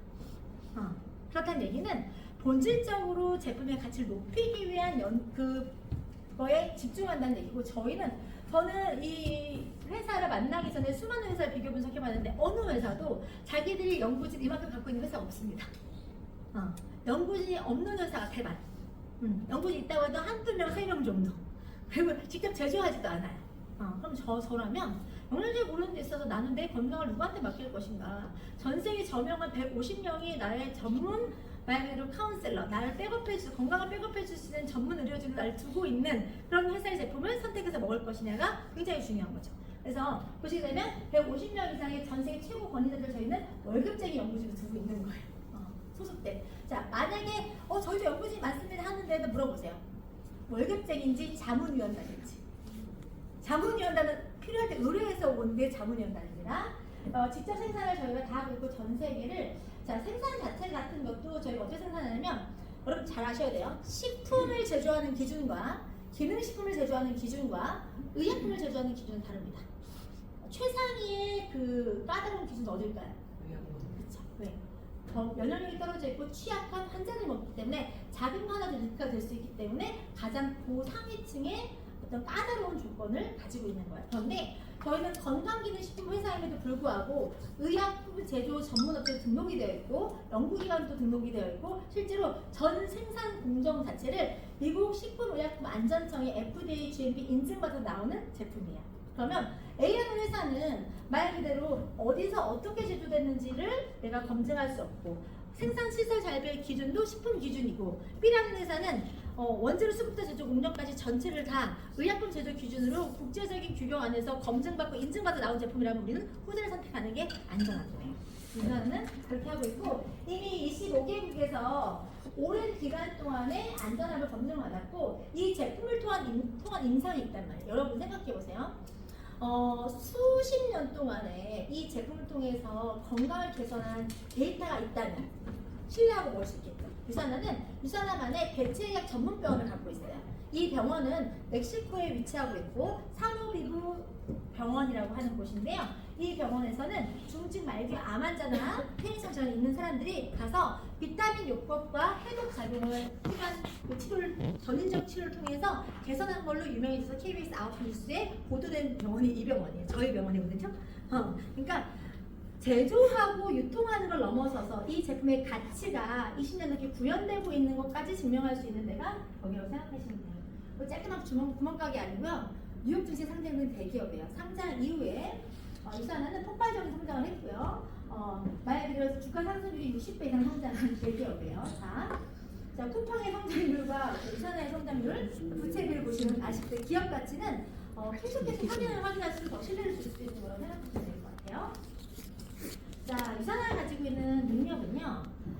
우리가 그 수많은 연구진이 필요한 이유는 탁월함에 대한 것들을 경험하고 싶은 거예요. 근데 이 탁월함은 단순하게 좋아요가 아니라 정말 그 연구 결과를 통해서 내 몸에서 얘가 어떻게 기여하는지를 확인받고 싶어하는 게 모두의 마음이잖아요, 그렇죠? 유산화가 가지고 있는 고유의 특허가 있는데요. 이 특허 번호를 구글에 검색을 하시면 10632-101을 검색하시면 뭐라고 나와 있냐면 유산화가 가지고 있는 이 특허는 자 보세요. 수면과 관련된 뇌인성 시스템을 지원하기 위한 방법 및 구성물로서 인가받았고 본 발명은 수면과 관련된 뇌인성 시스템을 지원하기 위한 방법이 조성되는 것이고 구체적으로 수면 증가와 관련된 뇌인성 시스템을 항상 조정하도록 구성된 영양 보충제와 관련이 있고 또한 이러한 영양 보충제의 제조하는 방법과 보충제를 투여하는 방법과 관련이 있다 해서 우리 것들에 대한 것들이 고유 특허를 갖고 있는 거예요. 자, 영상 하나 보여드릴게요. So everything that we do starts with the cell. The cell is the basic of all living organisms. It's a very fragile structure, but it's also very manipulable. The cells are very intelligent, they can sense. So there are many receptors in the wall of the cells.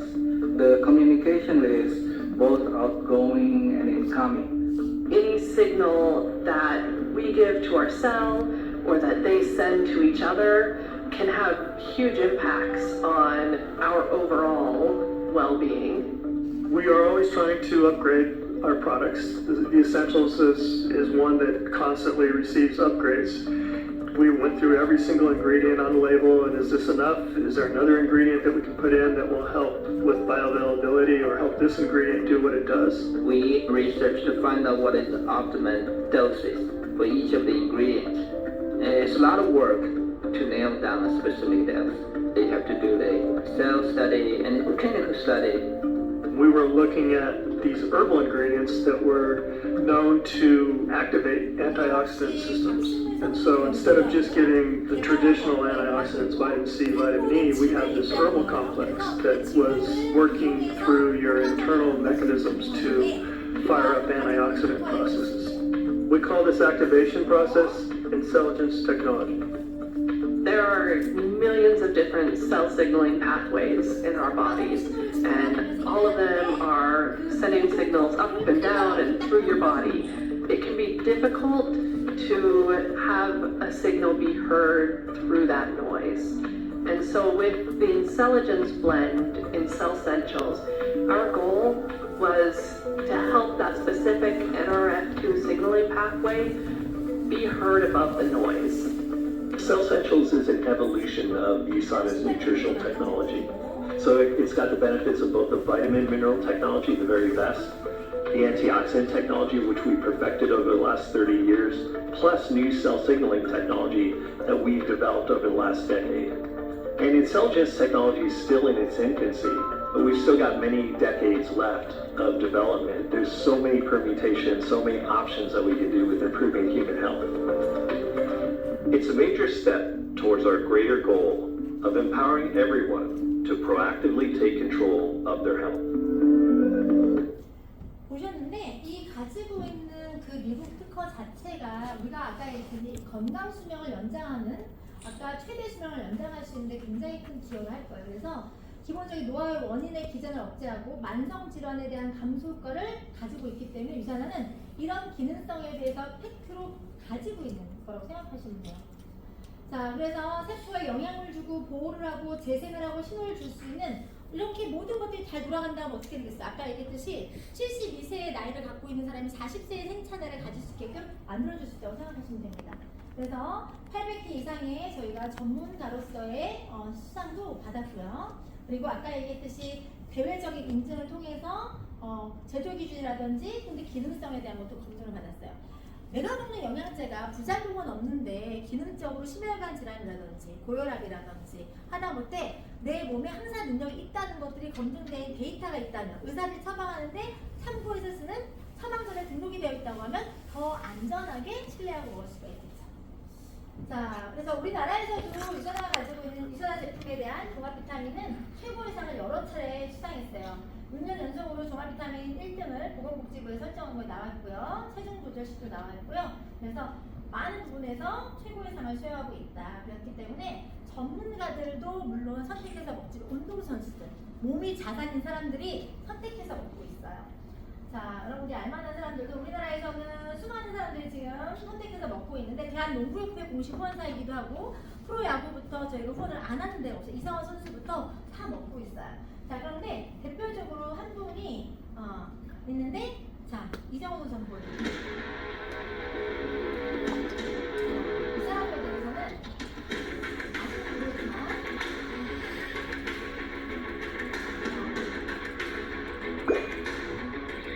미국의 대학한테 옛날에 1,400원 넘는 문과를 가지고 시작했는데 이정우 선수 거의 6년 동안 저희가 제품을 선택해서 후원하고 있고 안녕하세요. 저는 키움 히어로즈 소속 야구 선수이자 6년째 유산화 모델을 맡고 있는 이정우라고 합니다.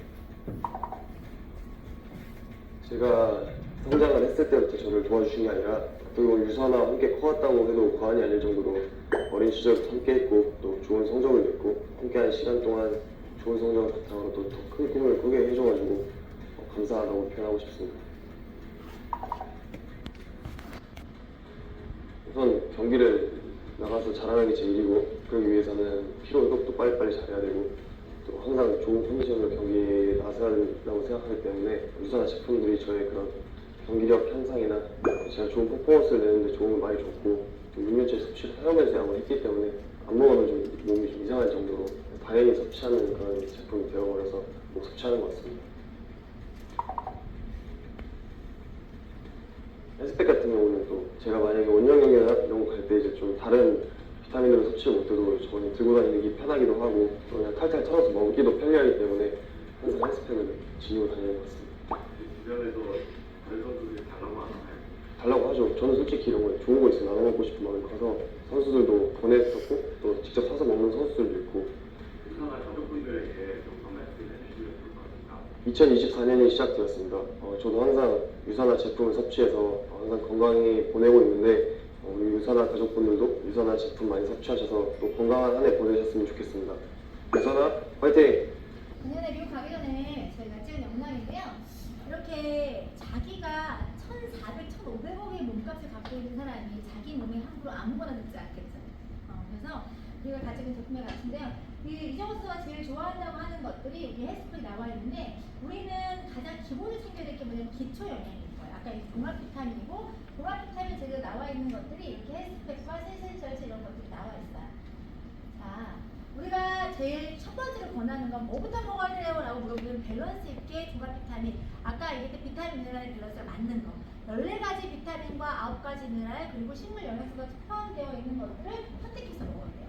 우리가 식물 영양소 같은 경우에 토마토에 라이코펜 같은 거, 로테 같은 이런 것들은 그들 식물 영양소가 갖고 있는 고유의 힘이 있는데 그걸 음식을 먹으려면 너무 많은 양을 먹거나 또 유효 성분에 대한 것들이 자, 우리가 이런 식물 영양소들에서 특히나 과일 같은 경우에는 유효 성분이 어디 많이 들어있는지 아세요?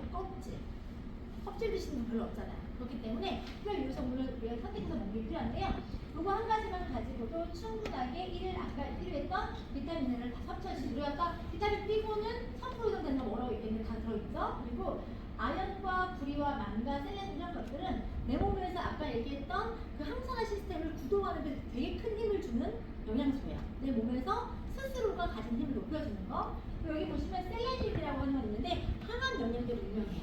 그래서 많은 분들이 암 환자들이 암 치료하고 끝나고 나면 셀레늄을 따로 맡기도 하고요. 그리고 여기 몰리브덴 같은 경우는 내 몸에서 산화 배출 같은 걸 도와주는 영양소이기도 하고, 크롬은 당뇨 예방 영양소고요.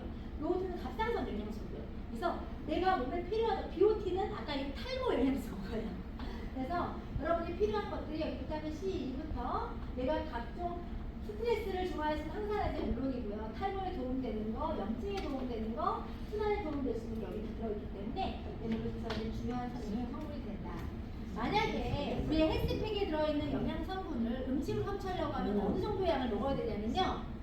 이거 하루에 2포 먹는 영양제인데 영양제 6알 먹으면 되는 건데 이걸 만약에 여기 있는 영양소를 음식으로 먹으려고 하면 자 감자 189개, 바나나 85개, 우유 4리터, 아보카도 8개, 표고버섯 600g, 포도송이 20송이, 포도 20송이 한 박스 한 박스가 뭐예요? 생굴 한 연어 3kg, 쇠고기 600g, 소반 1.1kg 이런 걸 다 드셔야 되는 건데 계란 15개. 근데 간단하게 이렇게만 가지고도 내가 원하는 유효 성분만 선택해서 먹을 수 있다는 겁니다. 자 그리고 이런 영양제들이 되게 많잖아요. 그런데 많은 제품들이 그 이상의 유효 가치를 못해요. 제가 여기 보게 되면 여기 A사의 아메이 회사의 종합 비타민이거든요. 근데 그 제품의 가치가 저희 제품보다 기본적으로 말 그대로 몇 배가 들어있냐면 하나하나 비교 비타민 A 같은 경우에도 비타민 B군이 대사물질인데 여기는 1 들어있고 저희가 헬스팩 같은 경우는 15가 들어있죠. 종합 비타민 차이가. 자 여기는 1.1인데 여기 15 들어있죠. 이렇게 기본 함량의 배수가 똑같은 종합 비타민이라고 하더라도 너무 많이 차이가 나는 거예요. 그러면 같은 값이면 뭐 먹는 게 좋을까요? 내용물 함량이 높은 걸 선택해서 먹으라고 말씀드리고 싶고 내용물 함량도 물론 중요하지만 생체에서 흡수되는 흡수율에 대한 정보도 데이터로 나왔을 때 96.1%, 30% 이렇게 차이가 나요. 그럼 우리 96%짜리 드실래요? 30%짜리 드실래요? 그래서 가치 대비해서 효율성도 높다. 그리고 항산화와 심혈관과 눈 건강에 관련된 각종 영양제들이 다 나와 있어요. 그중에 대표적인 상품으로 누구나 먹어야 되는 것 중에서 자 프로그로머는 C300 같은 경우는 아까 혈관 관리 탁월한 제품이에요. 왜냐면 혈압과 콜레스테롤 수치를 낮춰주고 또 피를 아예 맑게 해주는 우리 머리카락 100분의 정도 모세혈관까지 들어가서 피를 깨끗하게 염증을 관여해주는 제품입니다. 염증이 생기면 내 몸의 세포막이나 다 손상돼서 힘들다고 했잖아요. 그걸 도와줄 수 있는 성분인데요. 이 포도씨 추출이라고 하는 성분이 그런 역할을 하는데 다른 회사에서 포도씨 추출물이 있어요. 단 흡수가 잘 안 되는 형태의 포도씨고요. 또한 함께 그냥 비타민 C를 같이 먹으면 효과가 더 좋은데 이거를 같이 섭취하기 위해 자극을 유발할 수 있는 비타민 C 형태로 들어가 있어요. 그리고 일반 비타민 C 같은 경우는 몸에서 금세 배출되기 때문에 효율성이 떨어져요. 유산화는요.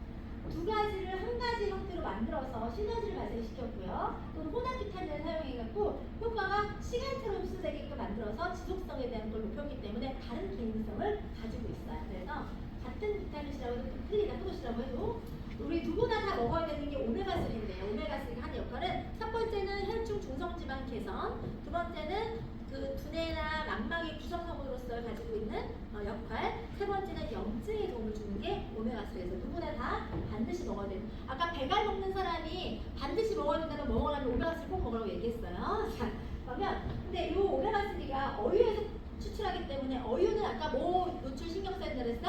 중금속. 그래서 유산화는 소형 어류에서 뽑았기 때문에 중금속 노출이 낮고요. 실제로 중금속 오염 여부에 대한 건 컨슈머 랩에서 검증했을 때 전혀 들어있지 않다고 나와 있고 또 우리는 지방산이기 때문에 위에서 소화 분해될 때 가스가 생겨요.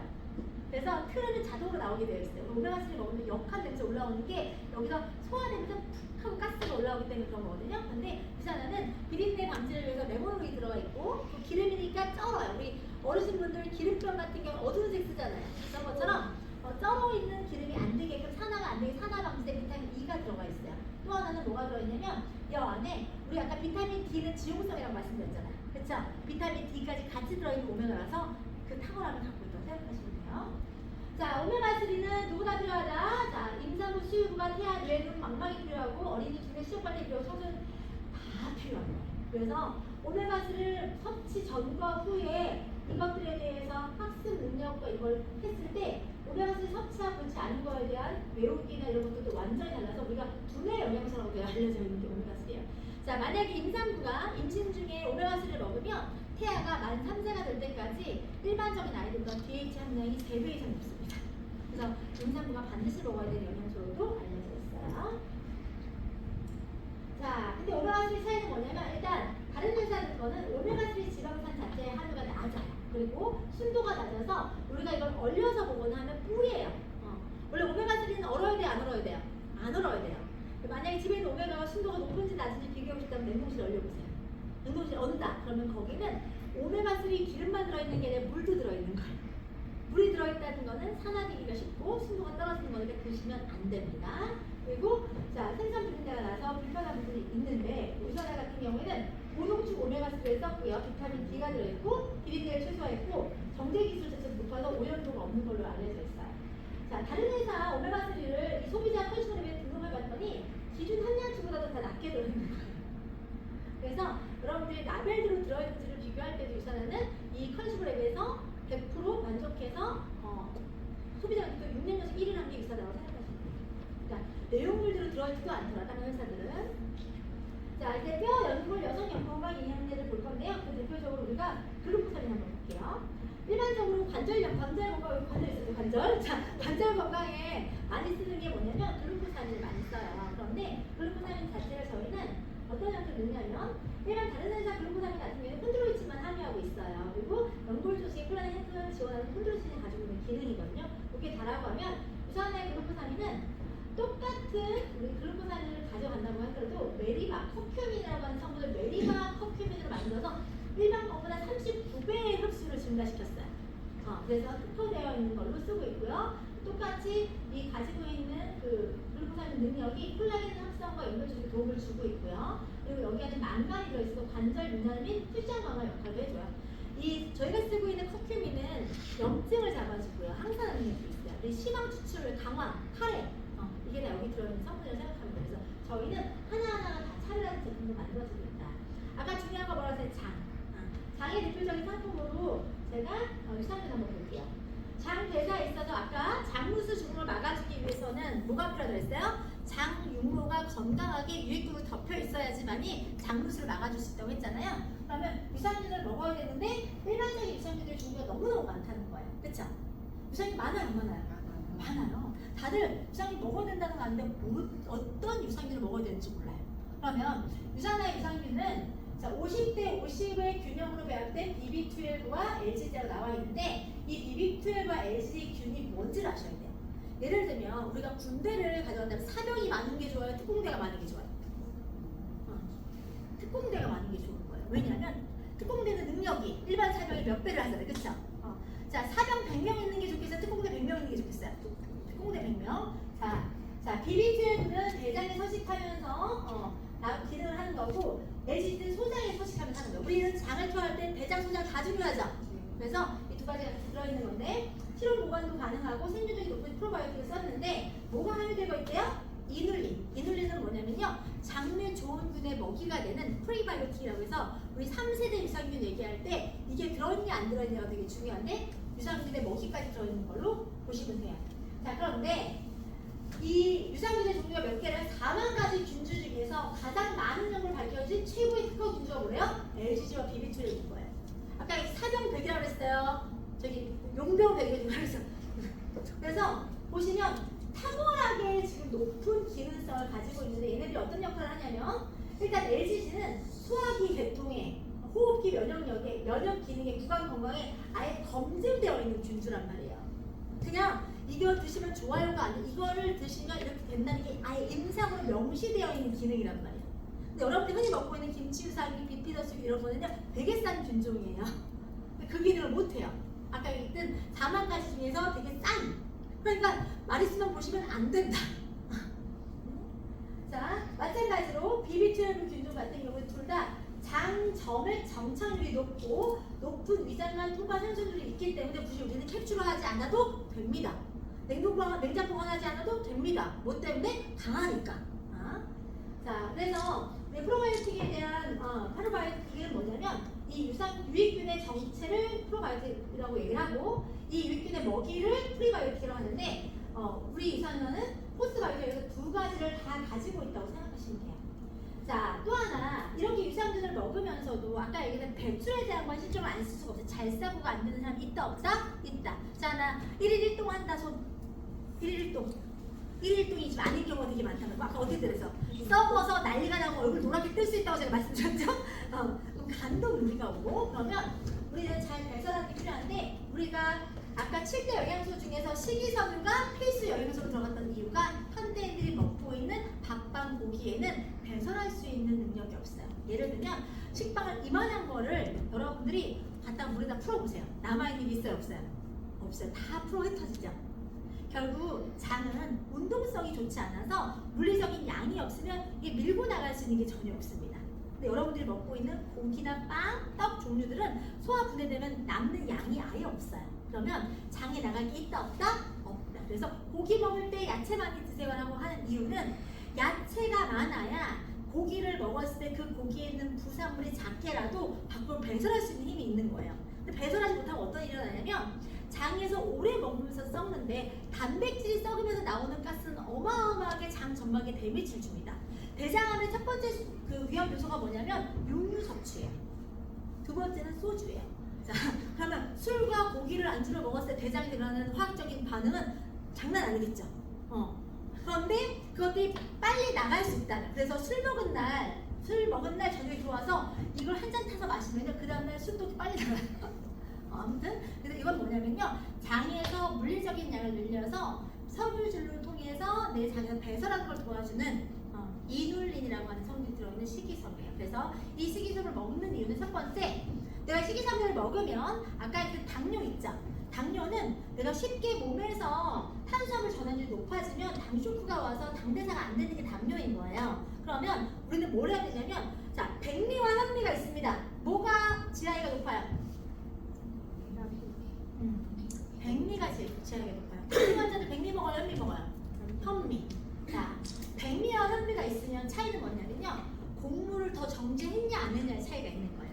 자, 만약에 현미가 100의 영양소를 갖고 있다고 하면 백미는 단 5의 영양소만 갖고 있어요.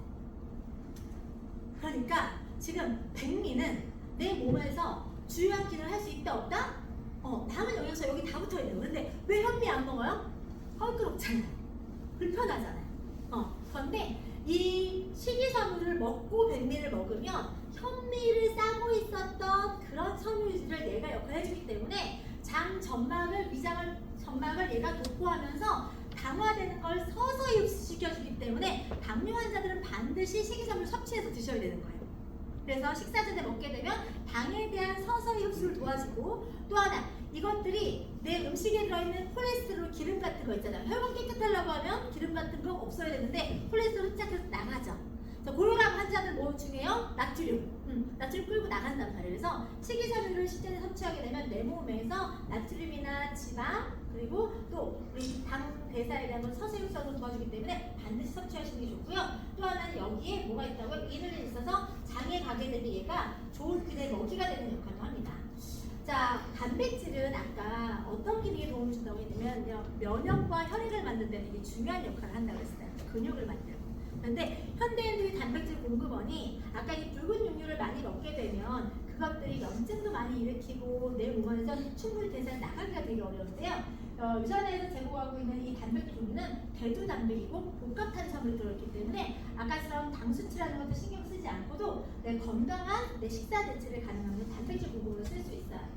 그래서 GI가 낮아서 혈당에 대한 안정화도 주고요. 그리고 내 몸에서 천천히 흡수해서 에너지를 시속할 수 있게 만들어주거든요. 그래서 기본적으로 이 GI가 어느 정도냐면, 요거로 만약에 내가 단백질과 식사를 한 끼를 대체한다 하면 사과 하나가 36 정도의 당지수를 갖고 있는데 저는 11밖에 안 돼요. 그래서 영양적인 밸런스는 다 들어있고 단백질 공급원도 되고 그리고 탄수화물 공급도 다 되는데 혈당이 굉장히 낮기 때문에 영양 가능하고 간편한 식사를 이걸로 하실 수가 있어요. 내가 아까 제가 얘기했을 때 우리 몸에서 갖고 있는 세포를 보호하기 위해서는 안 좋은 것들을 방어할 수 있는 능력도 있어야 된다고 했잖아요. 그래서 우리가 스스로 내가 먹어서 입으로 들어오는 독소는 아까 배설작용을 통해서 나가니까 그나마 괜찮아요. 그런데 더 위험한 게 뭐냐면 경피독이라고 해서 피부로 흡수되는 독성에 대해서 굉장히 심각하게 얘기하고 있고, 미국에서 유방암 환자들을 10명을 유방암 조직돼서 검사했을 때 10명 중에 8명의 암 조직에서 뭐가 검출됐냐면 파라벤이라고 하는 방부제가 검출됐어요. 보시게 되면 그런 것들이 내 피부로 통해서 입으로 들어오는 경우는 체외 배출이 독소가 들어오는 독소가 90%가 배출이 되는데 만약에 피부로 흡수되는 것은 체내에서 몇 프로가 배출된다고요? 10%만 계속 쌓이는 거예요. 그럼 그게 림프를 타고 돌다가 갑상선이나 유방에 쌓이게 되면 암을 유발하는 거거든요. 첫 번째 미국 파라벤은 뭐뭐다? 미꾸라지는 과연 파라벤에 어떤 반응을 보일까요? 실험 방법은 이렇습니다. 미꾸라지가 있는 수조에 0.5g의 파라벤을 넣고 그 반응을 지켜보겠습니다. 과연 어떠한 일이 벌어질까요? 나오는 거 아니야? 사람이 뭐냐면 화장품이나 샴푸나 이런 데다 들어있는 뻐끔뻐끔 숨을 내쉬며 이동도 보이지 않는 미꾸라지. 그런데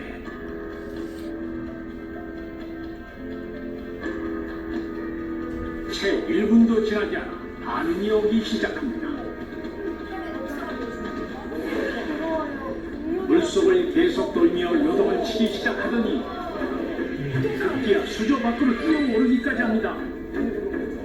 약 5분 동안 요동을 멈추지 않던 미꾸라지. 결국 의식을 잃고 맙니다. 500ml의 물에 넣은 파라벤은 극히 미량이었지만 미꾸라지를 마비시킬 정도의 치명적인 어독성이 있는 것으로 밝혀졌습니다.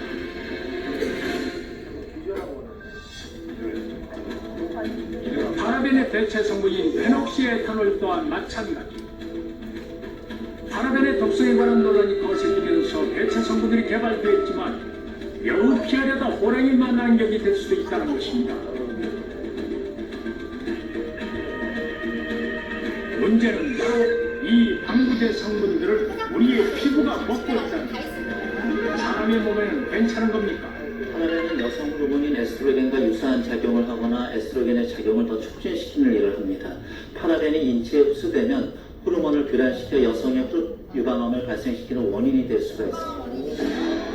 화장품 방부제인 파라벤에 과하게 노출될 경우 유방암을 일으킬 수 있다? 직장인 A씨는 기초 화장에 돈과 시간을 많이 투자합니다. 스킨, 에센스, 로션, 세럼, 크림, 기초 5종 세트를 포함해서 아침에 사용한 화장품은 15개. 직장에서는 틈틈이 미스트와 핸드크림으로 얼굴과 손을 촉촉하게 합니다. 얼굴 화장을 지우는 데만 클렌징 티슈, 로션, 홈 3단계를 거치는 직장인 A씨가 24시간 동안 사용한 화장품은 총 33개. 이런 여성들의 평균 화장품 개수보다 2배 많은 양의 화장품을 쓰고 있었습니다. 그렇다면 직장인 A씨의 화장품 33개에 들어있는 파라벤의 양은 모두 얼마나 될까요? 양 6g. 여러분 기억하십니까? 0.5냐?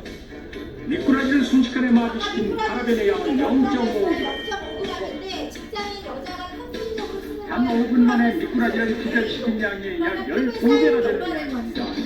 그러니까 지금 유방암이 20대 30대에서 증가하고 있는 문제는 시중에 나온 화장품 모두 피부 테스트를 거친 제품들이었지만 오랜 기간 사용했을 때의 결과에 대해서는 임상실험을 하지 않았다는 것입니다. 그러니까 여러분들이 지금 매일매일 내 몸에 독성을 바르고 계시고 그러면 그 독성을 바르지 않아야 병에 내가 좋은 일을 하는 것도 중요하지만 안 좋은 걸 안 하는 것도 중요한데 화장품 안 바를 수 없고 메이크업 안 할 수 없다고 하면 최소한의 것들을 할 수 있게끔 우리는 지켜야 되는데 유산화의 화장품은요 식물성 포뮬라를 가지고 영양 항산화제를 가지고 이 보존할 수 있는 역할을 캡슐화해서 만든 거기 때문에 안전한데 상하지 않는 물은 고이면 썩어야 되는데 그 썩지 않게 만든 미국 특허를 갖고 있는 게 유산화입니다. 그리고 유해한 파라벤 아까 얘기했던 모든 유해 물질은 하나도 들어있지 않아서 피부가 해독 기간이 없기 때문에 더 신중하게 선택을 해야 되고 안전성과 기능성 분들 다 가져갈 수 있어야 되기 때문에 유산화의 제품